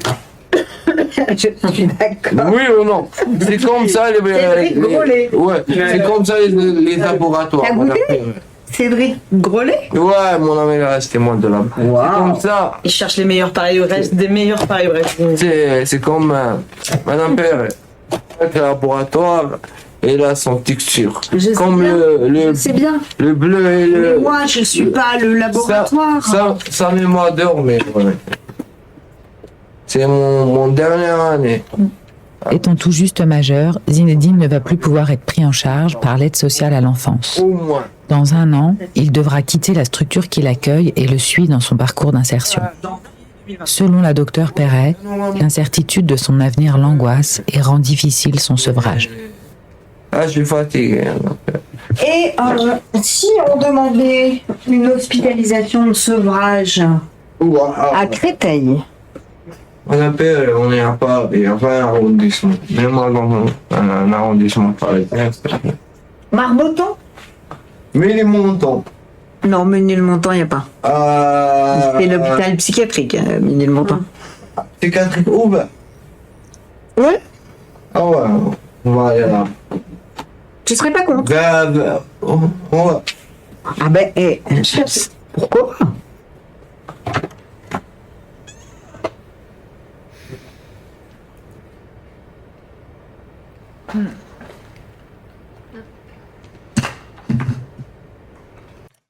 Alors, normalement, vous nous entendez à nouveau. Juste parenthèse sur Agaldian, sur sacraliser le rôle parental. Là, on parle des cas qui sont documentés dans le podcast. C'est pas en général ignorer vos parents, même si, enfin, la maltraitance que peuvent vous infliger vos parents, quoi. Là, c'est la docteure Perret qui est face à des parents qui veulent protéger effectivement leurs enfants. Donc, bien sûr que l'idée n'est pas du tout de dire qu'il faut, quoi qu'il arrive, maintenir un lien avec ses parents. Non, bien sûr. Voilà. Non. Et l'adultisme, oui, moi je suis... Où est-ce que tu... Dis-moi, tu sais sur quel message? C'est Bubule... la domination. Voilà. N'hésite pas à le lire à haute voix parce que je pense aux gens en replay. Totalement. Et c'est où je place l'enfantisme est un mouvement social, culturel et politique qui vise à l'égalité en matière de respect, de droits, de dignité et d'intégrité entre les adultes et les jeunes personnes. Il lutte en particulier contre le système d'oppression et de domination des adultes sur les enfants et les adolescents. L'adultisme.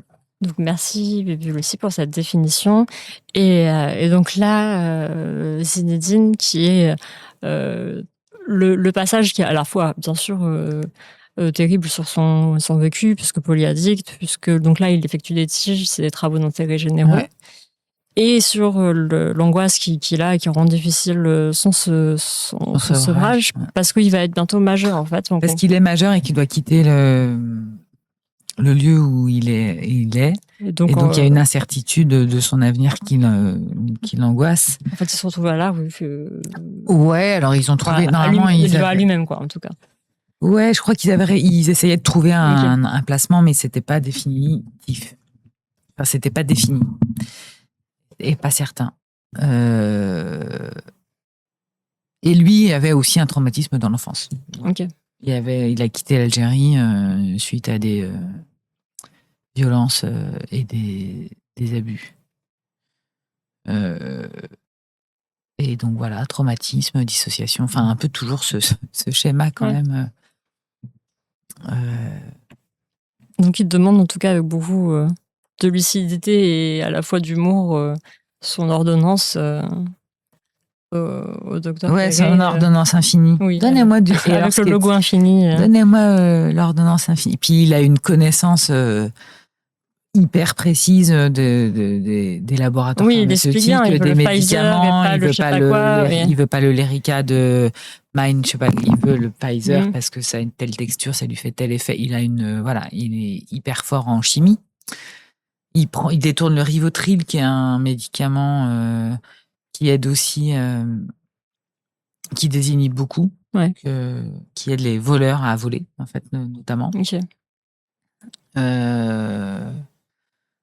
Donc ça, c'était avant qu'il soit pris en charge.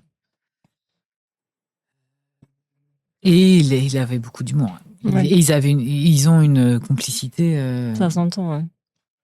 Ouais. Une super belle alliance. Mm. Après,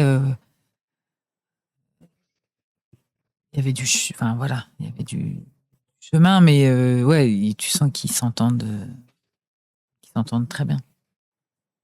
Et que peut-être aussi cette estime, c'est bien qu'une adulte lui fasse part de l'estime qu'elle a pour lui, elle lui dit voilà, je sais que t'es intelligent, Ouais, elle je a peux fait être fière de pareil. toi. Enfin, Toujours ce travail oui. qu'elle fait et qui est quand même une lame de fond dans son rapport aux autres, à ses patients, c'est donner confiance à. Moi, j'entendais tout le temps qu'elle essaye de valoriser le patient, Ouais. et qu'il ait une estime de lui, quoi, ou d'elle. Ça s'entend, je trouve particulièrement. Oui, Sacha, en fait, à l'écoute, il demande l'ordonnance avec le logo infini. Ouais. Pour la dose. Et il fait, moi, j'avais pas compris, je connaissais pas Cédric Grolet. Ah, Donc il fait il lui dit non mais c'est oui. comme si on vous donnait un Paris-Brest de telle boulangerie et puis un Paris-Brest de Cédric Grolet, entre le Lyrica de Pfizer et le Lyrica de l'autre industrie pharmaceutique. Donc c'est peut-être le seul moment où on rit un peu quoi peut-être avec Tina on rit aussi parfois. Un peu aussi, mais c'est vrai que là on sent une telle complicité entre eux, ouais, c'est. Et elle est, ça fait partie de ses difficultés aussi, c'est de lâcher ses patients. Qui deviennent majeurs et qu'il va falloir qu'ils aillent ailleurs. Et c'est pas simple, en fait, quand ils sont pas sortis d'affaires. Dans cet épisode aussi, il y a le manque de moyens du service qui transparaît un peu plus. Oui, sur Sacha, sur Cédric Grolet, quand tu regardes les prix, oui, mais il explique bien que c'est un ami qui lui a offert pour son anniversaire. C'est une gentille attention. Ouais, puis c'est marrant. Donc oui, dans cet épisode, le manque de moyens est un petit peu abordé, parce que c'est vrai qu'on ne se rend pas compte quand on écoute les autres portraits, que c'est quelque chose qui peut aussi limiter l'action de ce service. Le manque de moyens et le manque de moyens humains. Donc là, ils sont à la recherche de psychiatres, clairement, pour aider Emmanuel Perret, d'une sage-femme aussi qui est partie, parce qu'elle doit aussi s'occuper des enfants qui naissent à la maternité de Debré avec des mamans psychomanes, par exemple. Ça, et puis de place, les bureaux, enfin, ils se partagent les bureaux, c'est vraiment pas du luxe, quoi. Et du coup, ils peuvent pas prendre de patients en dehors des patients qui arrivent par les urgences. La particularité de ce service, c'est qu'il est relié à l'hôpital et au service des urgences. Donc, il y en a 2 en France, il y en a un à Bordeaux qui vient d'être créé, et c'est ce service-là. Sinon, si il y a un jeune mineur a des symptômes d'addiction, il faut aller voir les consultations jeunes consommateurs. Ouais, je vous mets le lien dans le chat. Mais là, on est entre 3 et 6 mois d'attente. Donc, effectivement, c'est aussi peut-être de l'adultisme à quel point notre société ne prend pas soin des jeunes, parce qu'il n'y a pas les moyens de les soigner correctement, de soins, quoi. Ouais. Oui, c'est tellement long, il peut s'en passer des choses quand tu es dans une situation d'urgence. Ouais, entre 3 et 6 mois, enfin, c'est trop loin. Ouais. Voilà. Entre le moment où tu es prêt à y aller et on te dit c'est dans 6 mois, bah non, en fait. Ta situation peut complètement se dégrader. C'est trop tard, en fait. Quoi. Tu peux passer à autre chose très, très vite. Mais puis il y a la limite d'âge, oui. Gaëtan qui nous dit la psychiatrie, c'est le parent pauvre de notre médecine si délabrée, et la pédopsychiatrie, c'est le parent pauvre de la psychiatrie. Et alors, l'addictologie dans la pédopsychiatrie, c'est pauvre, pauvre, pauvre. Et il faut dire que ce système est... Ah non, alors pardon, je vois que tu réponds à l'OREV. Je remonte un petit peu. L'OREV qui nous disait 25% des sans-abri sont d'anciens enfants placés à l'ASE. Ouais. Donc, bien sûr que la peur de Zinedine est hyper compréhensible. Et tu as complété avec 50% des personnes sans-abri de 18 à 25 ans sont issues de l'ASE pour montrer que le lien est très fort entre ASE et sans-domiciliation. Et donc, Agadan précise, il faut dire que ce système est totalement dingue. À 17 ans, 364 jours. Tu es totalement pris en charge. À 18 ans, pile, tu dégages en général sans la moindre préparation. Ouais, alors là, moi, de ce que j'ai vu là. C'est pour l'ASE, là, c'était pas sur l'ASE, ok. Pas sur le service où on entend bien en effet que la docteure Perret essaye de trouver des solutions pour qu'il ne reste pas seul. Oui, Vitria, le délai moyen dans les CRA pour un diagnostic sur le trouble spectre autistique remboursé, c'est en moyenne 4 ans. Ouais. C'est des délais difficilement tenables. Et alors, ce que je trouve quand même, enfin, je sais pas si c'est le moment de parler de ça, mais j'ai trouvé super qu'ils nous autorisent de documenter cette institution. Donc ça, c'est vraiment une chance. Et je sais pas si ça va, enfin, si c'est reproductible dans d'autres institutions. Enfin, cette transparence de l'institution, elle me semble de plus en plus rare. Donc là, c'est bien qu'ils aient autorisé ça, quoi. Oui. Et ça donne envie d'aller faire la même chose dans d'autres institutions du service public, quoi, notamment. Et ça fait un lien d'ailleurs avec les références des films. C'est trop tard. C'est trop tôt. C'est trop tôt. C'est trop tôt pour le moment Mercastor. Mais on y arrive. Là, je vous dis par rapport aux coulisses du podcast, on pourra appeler sur l'équipe, donc à toi qui est l'autrice, sur la conception éditoriale du projet, l'immersion. Donc il y avait le réalisateur dont on a parlé, Sylvain Richard, lui c'est la mise en son, le montage, le choix du rythme, j'imagine, le choix d'avoir un montage qui est très sobre. C'est vrai que qui parasite pas du tout comme ça les paroles. Après, on a vraiment travaillé de concert à trois. Alors, avec Pascal. Beaucoup avec Sylvain et puis Pascal quand elle pouvait, qui chapeautait. Et puis Michael aussi, en fait, avec cette oreille ascendante, enfin pas ascendante dans le sens dominante, mais en tout cas fraîche, une oreille fraîche qui permettait aussi, parce que quand tu es dans la matière, et puis tu t'attaches aux gens, aux personnes, et donc c'est... Il avait un œil neuf. À un moment, voilà, à un moment, quelqu'un qui dit, oh, ça va là, ça, on s'ennuie, enfin, bon, moi j'ai tendance à, évidemment, faire confiance aussi à ces écoutes-là, en fait, qui sont des écoutes fraîches.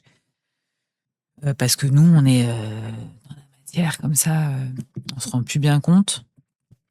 D'ailleurs, ça m'a fait plaisir parce que là, je viens de le réécouter pour cet échange avec vous et ça fait du bien de le réécouter 4 mois après. À plat. À plat. Ouais, tu dis, ok, ça marche. Par rapport à donc, la conception, vraiment, enfin, le travail que tu as fait sur ce podcast, à quoi ça a ressemblé ta présence dans le service? Est-ce que tu peux nous dire un jour type à peu près t'arrives, comment ça se passe? Ce qui est délicat, c'est de trouver le rapport et aussi comment je me présente. Et comment elle me présente, comment elle assume, voilà. Au départ, elle voulait me donner une blouse, mais après, en même temps, c'était bizarre, c'était fake, enfin, c'était pas juste. Donc, pas de blouse. Après, c'est moi qui présente ou c'est elle qui me présente. Donc voilà, finalement, petit à petit, c'est moi qui me présentais. Et c'était oui ou non. C'était simple. Hein. Bon, globalement, c'est à 85%, c'était oui. À présent, c'était autorisé. Puis parfois, c'était non, et évidemment. Et parfois, c'était même Apollonia, ça m'est arrivé qu'elle voulait pas, des fois. Ok. Oui, mais pas tout le temps, selon lui. Voilà, en fonction de comment elle se sentait ou pas, que sa parole s'inscrive sur... acoustique virtuelle, parce que c'est une bande numérique en fait, évidemment. Donc j'arrivais, voilà, j'ai eu le petit café avec l'équipe. Après, petit à petit aussi, j'ai pu aller dans les consultations de Paul Chambon. Donc, voilà, le seul psychiatre, en fait, c'est le seul homme de l'équipe. Seul homme qui est psychologue. Psychologue d'ailleurs, oui. Et donc, voilà, en fonction, pareil, comme petit à petit, les personnages sont définis. Enfin, tout d'un coup, si je savais que Tina allait chez Paul, bah, j'allais chez Paul. Enfin, en fait, j'avais accès à leur. Je leur demandais quand est-ce que vient Tina, quand est-ce que vient Apollonia, et en fonction, j'organisais mes séjours à l'hôpital. Voilà. Et petit à petit aussi, je voyais, parce qu'il y a beaucoup de monde dans cet hôpital, c'est un grand hôpital, donc petit à petit, j'ai été identifiée par les secrétaires, les collègues des autres services. Mais j'avais pas le droit de manger avec eux. Ah, ok. Non. Peut-être parce qu'ils discutent voilà, c'est ça, pendant les de pauses, choses confidentielles encore. Pendant les pauses, au début, on avait un peu, enfin, avec le service, ça marchait, mais comme c'est un service à l'intérieur d'un service plus grand, les pauses repas, elles sont tous ensemble, et du coup là, par contre, voilà. Donc voilà. Est-ce qu'il y a des moments où tu t'es dit, ok, là, j'arrête d'enregistrer parce que ce que j'entends, c'est trop violent ou... Il y a eu un moment, d'ailleurs, à Apollonia, on entend qu'elle claque la porte à un moment, elle s'en va. Donc elle était plus longue, la crise. Mais à un moment, elle me demande d'arrêter, que j'arrête d'enregistrer. Donc évidemment, j'arrête. À ce moment-là, elle me demande, j'arrête. J'ai pas de souvenir, sinon. Si, une fois ou deux, j'étais un peu mal à l'aise de ma présence. Parce que je sentais aussi que le micro accentuait la situation. Ce que tu disais par rapport à la personne qui n'a pas souhaité finalement poursuivre. Ouais, ça, mais puis c'est vrai qu'avec globalement, ça si c'est le bon mot, le bon terme, exacerbait la situation. Mais, ça met une loupe peut-être. Ouais, ça faisait que ça amplifiait, voilà. Ça amplifiait la situation, parfois ma présence. Ou les échanges, ou...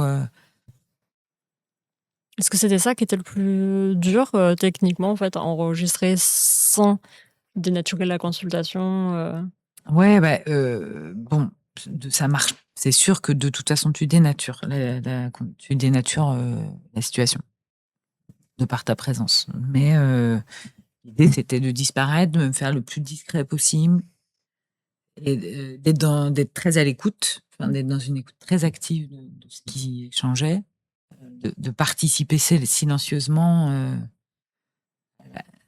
tout en étant... Enfin, ouais, c'est une sorte de frontière délicate à trouver. Oui, tu fais pas semblant de ne pas être là. Non, je suis très présente dans mon écoute, mais mon écoute disparaît de par sa présence, j'ai l'impression. Je sais pas si c'est compréhensible, mais j'ai quand même l'impression que c'est quelque chose comme ça qui se joue. Je suis très, très à l'écoute. J'écoute vraiment. Après, je suis isolée avec le casque. On partage pas tout à fait le même espace sonore. Et moi, je suis concentrée aussi sur le micro à essayer de bien le placer pour qu'on entende au mieux les voix, quoi. Et puis, au début, il y a l'idée on va mettre des micros HF. C'est-à-dire, genre, chaque personne, tu vas l'équiper d'un micro. Voilà, puis en fait, très vite, en fait, ça va être trop lourd comme protocole d'enregistrement. Voilà, déjà, tout de suite, je vais être pesante. S'il faut mettre un micro HF, déjà, tout de suite, t'es chiante. Le micro HF demande Sacha, c'est ce qu'on voit à la télé, les petits micros-là qui permettent qu'on entende bien la voix. En fait, t'as un fil qui passe, c'est relié à un boîtier. Voilà, il faut mettre un boîtier. Voilà. Tout ça faisait que ça compliquait la situation. Ça met aussi une sorte de rituel. C'était lourd tout de suite, alors que là, l'idée, c'est que ce soit... Donc là, t'avais un micro comme ça, posé? Non, j'avais un micro stéréo sur perche. Ok, d'accord. Moi, j'étais assise, que je mettais à l'envers et que j'anglais. En fonction de qui parle. Voilà, ils étaient en face l'un dans l'autre. Moi, j'étais au bord de la table et j'étais assise et j'anglais. Je perchais pour être au plus près de la voix. D'accord. Alors, ce qui est bien, c'est qu'il n'y avait pas, comme il n'y a pas de cadre, il n'y a pas d'image, je Oui, peux. tu peux faire ce que tu veux. Voilà. Mais bon, pareil, chaque mouvement, il faut que ce soit délicat pour pas qu'ils viennent parasiter une situation, en fait. Donc, il vaut mieux privilégier une voix un peu loin que de venir placer ton micro près de la bouche. Enfin, toi, ça va pas. Il y a le rêve qui demande est-ce que le fait de juste poser le micro avec le consentement de la personne soignée, évidemment, était une situation que tu avais envisagée? Genre, j'imagine, tu poses le micro et tu sors de la pièce. Non, moi, j'avais envie d'être présente. Enfin, c'est pas la même qualité. Enfin, je pense que c'est. Enfin, c'est différent. Là, moi, j'avais envie d'être présente aussi parce que pour conscientiser le micro, en fait, aussi le fait que la parole elle est enregistrée, enfin, qu'il l'oublie pas complètement, en fait, parce que c'est pas rien, en fait. Après, j'ai une bonne amie qui a fait pour les pieds sur terre quelque chose sur des thérapies de couple où elle était derrière la vitre sans teint. Ok. Elle avait posé les micros et ça marchait aussi. Enfin, c'est C'est d'autres dispositifs. À chaque dispositif, c'est ses vertus et ses obligations et ses. Ouais, enfin, en fait, chaque dispositif raconte, c'est sûr. Là, faut garder en tête que en plus c'est des mineurs, donc c'est vrai que s'ils oublient complètement la présence du micro, je sais pas. Ouais, et puis du coup, moi j'avais envie que la confiance, enfin. Qu'il y a un lien qui. Ouais, je pense que c'était juste comme ça. Je pense que c'était plus juste. Par rapport à ce que tu disais sur le fait que ça ancre aussi leur parole et que ça. Qu'il la dépose à deux personnes, qu'il la dépose au micro. C'est pas pareil que de dire bon, on a mis un boîtier. On a mis un petit boîtier, puis on. Et puis du coup, moi, ça fait aussi que du coup, j'avais un rapport avec eux, ce qui a permis aussi les entretiens. Après, oui. Une idée de Pascal. Moi, j'avais pas. Elle a été vive. Elle disait non, mais il nous manque des informations sur qui ils sont qu'on n'aura pas en situation, parce que évidemment, docteur Perel, elle n'est pas nous. Redis-nous ton histoire, s'il te plaît. S'il te plaît, depuis le début, nanana. Donc, il y avait deux solutions. Soit moi, je la portais par ma voix, soit effectivement, eux la portaient. Et ce qui est bien dans ce dispositif-là aussi, de récolter la parole, du coup, en mono, dans un micro mono, et qui, du coup, c'est une parole qu'il donne à moi, c'est que ça fait des textures aussi audio différentes qui permettent de rythmer le documentaire. C'est-à-dire qu'on a... ça fait des couleurs, des textures de paroles différentes et ça rythme. Ça permet de jouer. Enfin, comme on n'a que le son, il faut des qualités de son différentes, des matières sonores différentes pour créer du rythme. Et donc, une voix mono, une voix stéréo, c'est pas pareil. Une situation, un interview, c'est pas pareil. Une musique, c'est différent. Une archive. Tout ça fait que c'est des outils de l'écriture radio, du langage radiophonique. Mais ça s'entend d'ailleurs sur les parties entretien. Il y a vraiment, on sent que la voix est dirigée complètement vers toi. Une parole qui t'est destinée et que c'est pas dans un environnement où ton son est son ambiant. Ouais. Et ça, ouais. Donc ça, on peut jouer aussi avec les outils d'enregistrement. Voilà. Donc cette matière mono qui fait une voix proche et une stéréo qui fait qu'on entend l'acoustique d'une pièce. Plusieurs personnages. Pardon. Le musicien approuve le montage sonore. Est-ce que tu sais combien tu as eu d'heures à peu près de rush finalement pour reproduire 4 épisodes Non Je pense que c'est autour de 50 heures. Ok. Peut-être plus. Parce que 50 heures, ça fait combien? Si c'est 1 heure, ça fait 50... ouais, c'est à peu près ça. À peu près ça, d'accord. Il reste 50 heures en sachant que 1 heure à traiter, à écouter, à réduire, 4 heures de travail. C'était beaucoup de travail. Oui, et on après, ne prend pas vraiment compte derrière de ça, le temps du podcast. Ouais, le traitement derrière, c'est un énorme travail en fait. Et parce que du coup, c'est enregistrement 4 mois, mais combien de temps de travail derrière Au moins, on n'a pas calculé, on était, mais au moins un bon mois et demi, 2 mois d'aller-retour, quoi. Janvier, février, en fait. Décembre. Et moi, j'ai commencé à monter en décembre. Parce que du coup, sur cette matière brute de un peu une 50aine d'heures, Moi, j'ai commencé à faire j'ai dégrossi et j'ai envoyé à Pascal et Sylvain.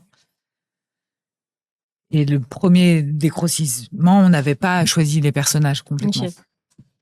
Donc, j'aurais effectué plein de personnages. Moi, j'avais un peu choisi. Je me souviens plus bien de la temporalité, mais Bon, c'est que aussi, là, c'était l'hiver dernier, c'est normal que Ouais. ce soit un peu plus flou de souvenir. mais donc voilà, ouais. Choisir les personnages, retourner avec les personnages. Et après, une fois que tu as choisi les personnages, donc chercher toute la matière qui manque, donc toutes ces interviews qui manquaient, des parents, des personnages eux-mêmes. Là, si tu veux, c'est le moment qui peut être De- le moment recoculture. Père Castor, raconte-nous une histoire. Même 2 histoires. Juste après les recos de Fabienne que vous allez voir sont tout à fait en lien avec la discussion de ce soir. Donc les recos culture, ce sont les recos de l'invité du soir. Ça peut être n'importe quel médium. Donc toi, tu as choisi 2 documentaires et 2 podcasts. C'est parti, tu commences par ce que tu veux. Dans l'ordre. Tu peux faire dans l'ordre, alors c'est parti. Délit flagrant de Raymond Depardon.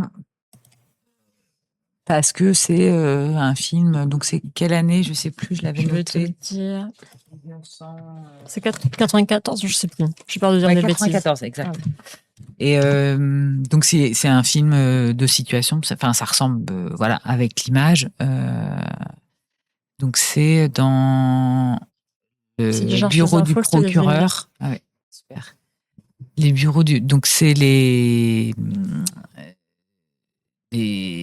personnes qui ont fait un délit et qui passent devant le procureur avant le tribunal. D'accord. Voilà. Donc c'est une procédure spéciale pour le flagrant délit. Hop. Ouais. Et c'est donc c'est des plans. C'est vraiment une situation entre le procureur et la personne. Moi, je trouve ça génial. Touche. C'est un film qui m'a ému. Ouais. Comment dire. Je m'ennuie jamais à regarder des situations se dérouler devant moi. J'aime qu'il n'y ait pas de commentaires aussi. Et qu'on ait l'espace de nous, là, spectateurs, de prendre ce qui nous touche, qu'on nous dise ce qu'on doit penser. C'est une de tes inspirations sur tout ton travail en immersion. Ouais, en tout cas, ça fait partie des choses que je... Et là, c'est pareil, c'est une institution qui a laissé... qui a laissé venir une caméra, c'est quand même encore plus lourd comme dispositif, même si je pense qu'il travaille de façon très légère, hein, très réduite. Mais ça, moi, j'aimerais bien avec une caméra encore. Je pense que c'est un autre travail de montage. Et je ne sais pas si aujourd'hui ce serait encore possible. Enfin, après, est-ce que Pascal l'a fait ouais. dans le tribunal.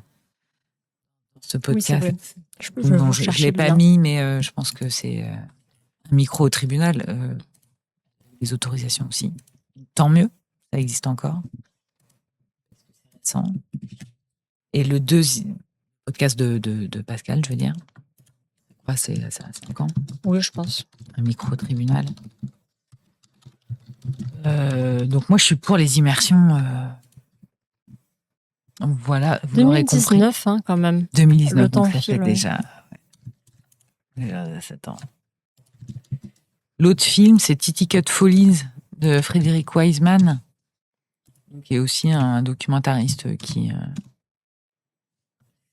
a un peu infiltré des institutions. Et là, c'est un hôpital psychiatrique dans les années 70. Ça se passe moins bien, par contre, sur le rapport à l'institution. Ouais, en 67. Non, mais alors, il est dingue, ce film. C'est dingue parce que... il y a eu, même si on n'y est pas au top dans les institutions d'aujourd'hui avec la maladie mentale et tout ça, mais alors là en 67 aux États-Unis, c'est dingue. Les patients, ils sont nus. La violence. Ils sont... Ils sont. Ah oui, c'est aussi une prison. Hein. C'est pas Ah que oui, un c'est vrai, hôpital. c'est pas- Si, c'est un Les l'hôpital patients psychiatrique. détenus dans l'unité Ouais. carcérale psychiatrique, oui. C'est aussi une prison. Et c'est l'atrocité, enfin le mépris des gardiens avec les patients. Enfin, bon, c'est atroce. D'ailleurs, le film était Et le film a été censuré interdit. à sa sortie aux Pendant, États-Unis. ouais. Pendant 10-15 ans, non, ils ont été en procès. Et maintenant, il est visible. Ça a duré combien de temps? Je vais le mettre la page en anglais parce que là, il n'y a pas l'info sur la page en français. Bon, un procès très long. Mais Wiseman, c'est quand même quelqu'un qui a documenté des institutions. En 69, il y avait une décision de la Cour suprême d'autoriser de l'autoriser uniquement pour les médecins, les avocats, avocats, des des juges. juges et des étudiants qui étudient dans ces domaines-là. Et je crois que c'est en 91 qu'il a finalement été autorisé. Donc de censure de 67 à 91 sur les conditions de détention de ces personnes. Wiseman, c'est dur. Ouais. Oui. Bah, ce film-là est dur. Ouais. Mais par contre, alors après, voilà pourquoi moi j'aime les situations aussi, parce que j'ai une mémoire qui fonctionne quand même vraiment avec ça. Enfin, il y a des podcasts d'idées où il y a des experts qui parlent qui vont parler de l'addiction de façon avec une grande connaissance et ils diront des choses brillantes. Mais je sais que moi je vais pas les garder en mémoire. C'est pas ça qui. C'est pas ça qui marque ma mémoire. Voilà, on n'est pas tous foutus pareil et là-dessus. Donc moi je j'ai pas une mémoire qui fonctionne vraiment avec les idées, mais avec peut-être plus les émotions et donc les situations. C'est pour ça que moi j'ai une appétence pour les documentaires de situation et qui sont par contre pas les plus courts à faire et à monter, plus longs. Et puis oui, et à regarder parce que comme tu dis, Bibule, c'est dur. Et c'est dur aussi parce qu'il n'y a pas de filtre. Ouais, c'est dur. Puis c'est vrai. Alors par contre, c'est vrai que ça quoi. demande un peu. C'est pas divertissant, quoi. C'est un peu exigeant comme documentaire. Et après, tu nous recommandes. Après, ouais, deux podcasts. Alors, je recommande aussi oui, bien sûr. un micro-tribunal. Je vous ai mis le lien dans le chat. Mais Poudreuse dans la Meuse de Mehdi Aoudig, qui est écoutable sur Arte Radio, qui pour moi, c'est un documentaire, je sais pas si ça se dit virtuose. Virtuose, je pense que ça se dit, il y a eu beaucoup de récompenses. Hein. Il est, c'est génial, quoi. On passe d'un lieu à un autre, on passe du procureur, chez les flics, chez les tox, d'un lieu, comme si on était un drone à Verdun et qu'on rentrait dans chez le procureur, chez le travailleur social et en même temps, on a un état des lieux du commerce de l'héroïne dans un territoire particulier qui est celui de la Meuse. C'est le département qui détient le record de consommation d'héroïne en France. Voilà, parce qu'il est frontalier avec les Pays-Bas et que c'est un lieu de passage. Voilà, et qu'il y a une grande errance aussi dans les campagnes, dans cette campagne-là notamment, parfois propice à la consommation. Moi, j'ai adoré ce documentaire qui est une forme de documentaire en situation aussi. Même si on reste pas, on passe, enfin, il y a plutôt, je sais pas comment, ouais. Je le trouve très réussi. Et l'autre documentaire d'Adila Benejaizou, qui est écoutable sur Pied sur Terre, ça s'appelle Mes années boom. Et alors là, ça n'a rien à voir. C'est une enquête personnelle. Et on la suit enquêter sur la mort de son papa. Oui, c'est ça, oui. Et on part avec elle, du coup, en Algérie, et à travers cette enquête personnelle. Donc, elle est, pour le coup, là, clairement, donc c'est un documentaire au jeu, où l'auteur est enquêteur, est mis en situation. Donc, elle se met en situation. Donc, c'est quand même un documentaire de situation. Parce que c'est pas, il y a pas d'experts qui vont raconter. Mais à travers cette enquête personnelle, il y a quelque chose de l'histoire de France et de l'Algérie qui s'entend. Et c'est hyper bien en fait d'apprendre. D'apprendre par cette enquête, apprendre l'histoire française et algérienne et coloniale, évidemment.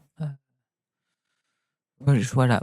Et c'est un autre rapport au récit. Donc, c'est un récit qui est raconté au jeu, alors que dans Poudreuse dans la Meuse, dans Ticket Folies, dans Addiction, en consultation avec des mineurs, le récit, il est porté par... c'est une écriture par la parole des autres.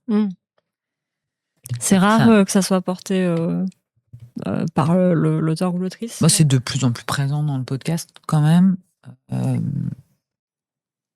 Après, que ce soit bien fait comme ça, c'est pas si fréquent.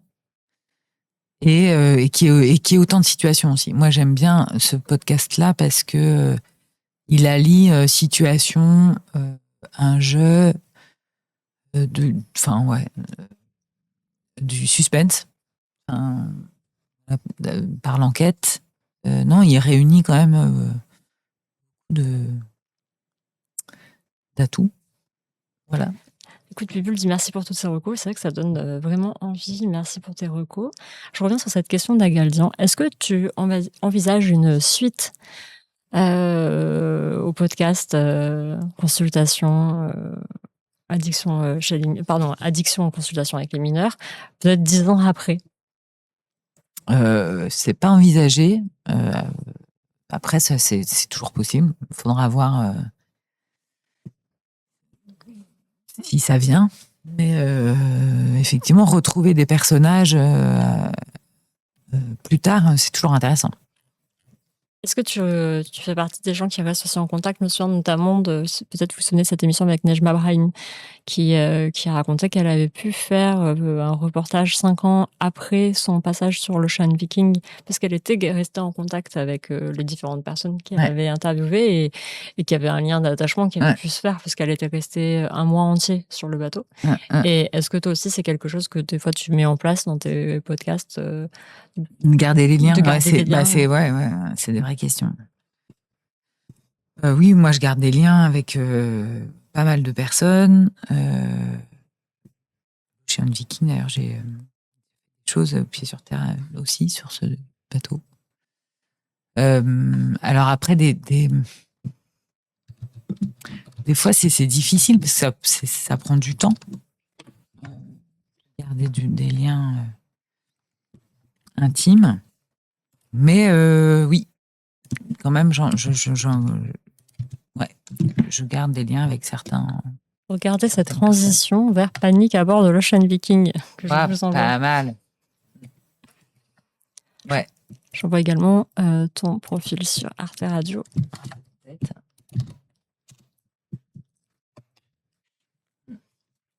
Merci. J'ai l'impression qu'il y a pas mal. Ouais, on est pas mal. On est pile dans les temps et on a posé toutes les questions. J'en reviens pas. On est 2 heures. 2 heures, et oui. À discuter. Ça passe vite en vrai. Ouais, ça passe vite. Ouais, je suis étonnée. Merci beaucoup à vous tous.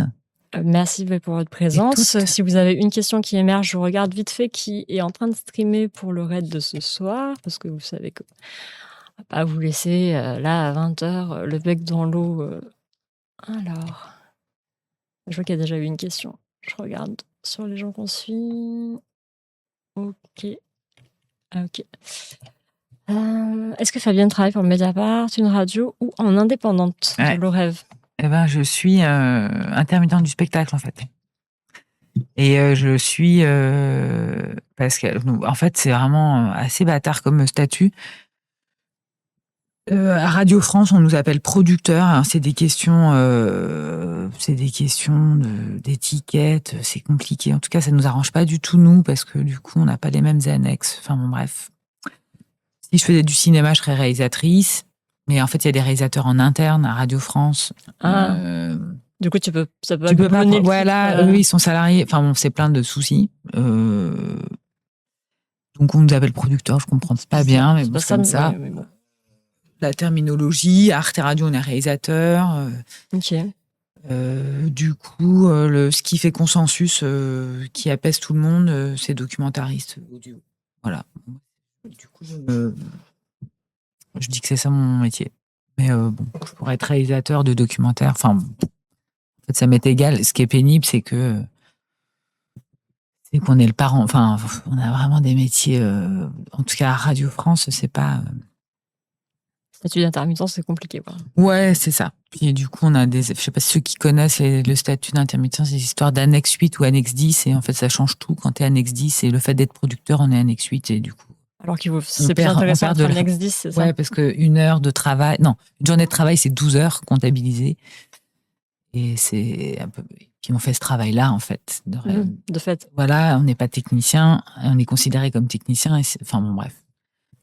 C'est une cuisine interne pénible, du coup, on est un peu maltraité à Radio France. Merci. Le rêve, je lis ton message. Merci beaucoup, Fabienne, pour votre docu. Merci à vous. Oui, merci. Je vois tous les messages. Ça a été merci pour cette intéressant. discussion. Je suis contente. Je vous rappelle que donc c'était le dernier numéro d'Abonnez-vous de l'été. Par contre, abonnez-vous matin. On sera exceptionnellement à 2, Os et moi, ce vendredi pour la dernière. On va faire un petit best-of. Je n'ai pas vu encore les détails, mais on s'est dit que c'était sympa avant de se quitter pour l'été. En tout cas, merci à toi, Fabienne, d'être venue. Merci de m'avoir invitée. Et vous retrouverez la média partinale, le rêve. La pause estivale à Galtan, elle sera jusqu'en septembre. Je crois que je suis en congé la première semaine de septembre, si vous voulez tout savoir. J'avais prévu ça pour éviter la canicule, parce que j'aime pas du tout l'été. Mais je pense que la pause estivale s'arrêtera, je crois que c'est le 6 septembre ou quelque chose comme ça. Et d'ailleurs, j'avais envie de finir avec un podcast et de recommencer avec un podcast. Je pense que le premier numéro, ça sera sans doute avec Pascal sur son podcast sur un fil. Je vous mets le lien. Voilà, si vous avez envie d'écouter pendant l'été pour avoir des questions en septembre. Oui, Vétria, nous soyons Patrice. Après, je continuerai à streamer sur ma chaîne Anna de Feu et Host sur sa chaîne Host Politique. Donc, on continuera quand même à avoir une activité sur Twitch. En tout cas, je vous souhaite à tous et à toutes une bonne soirée. Ne quittez pas, je vais lancer un...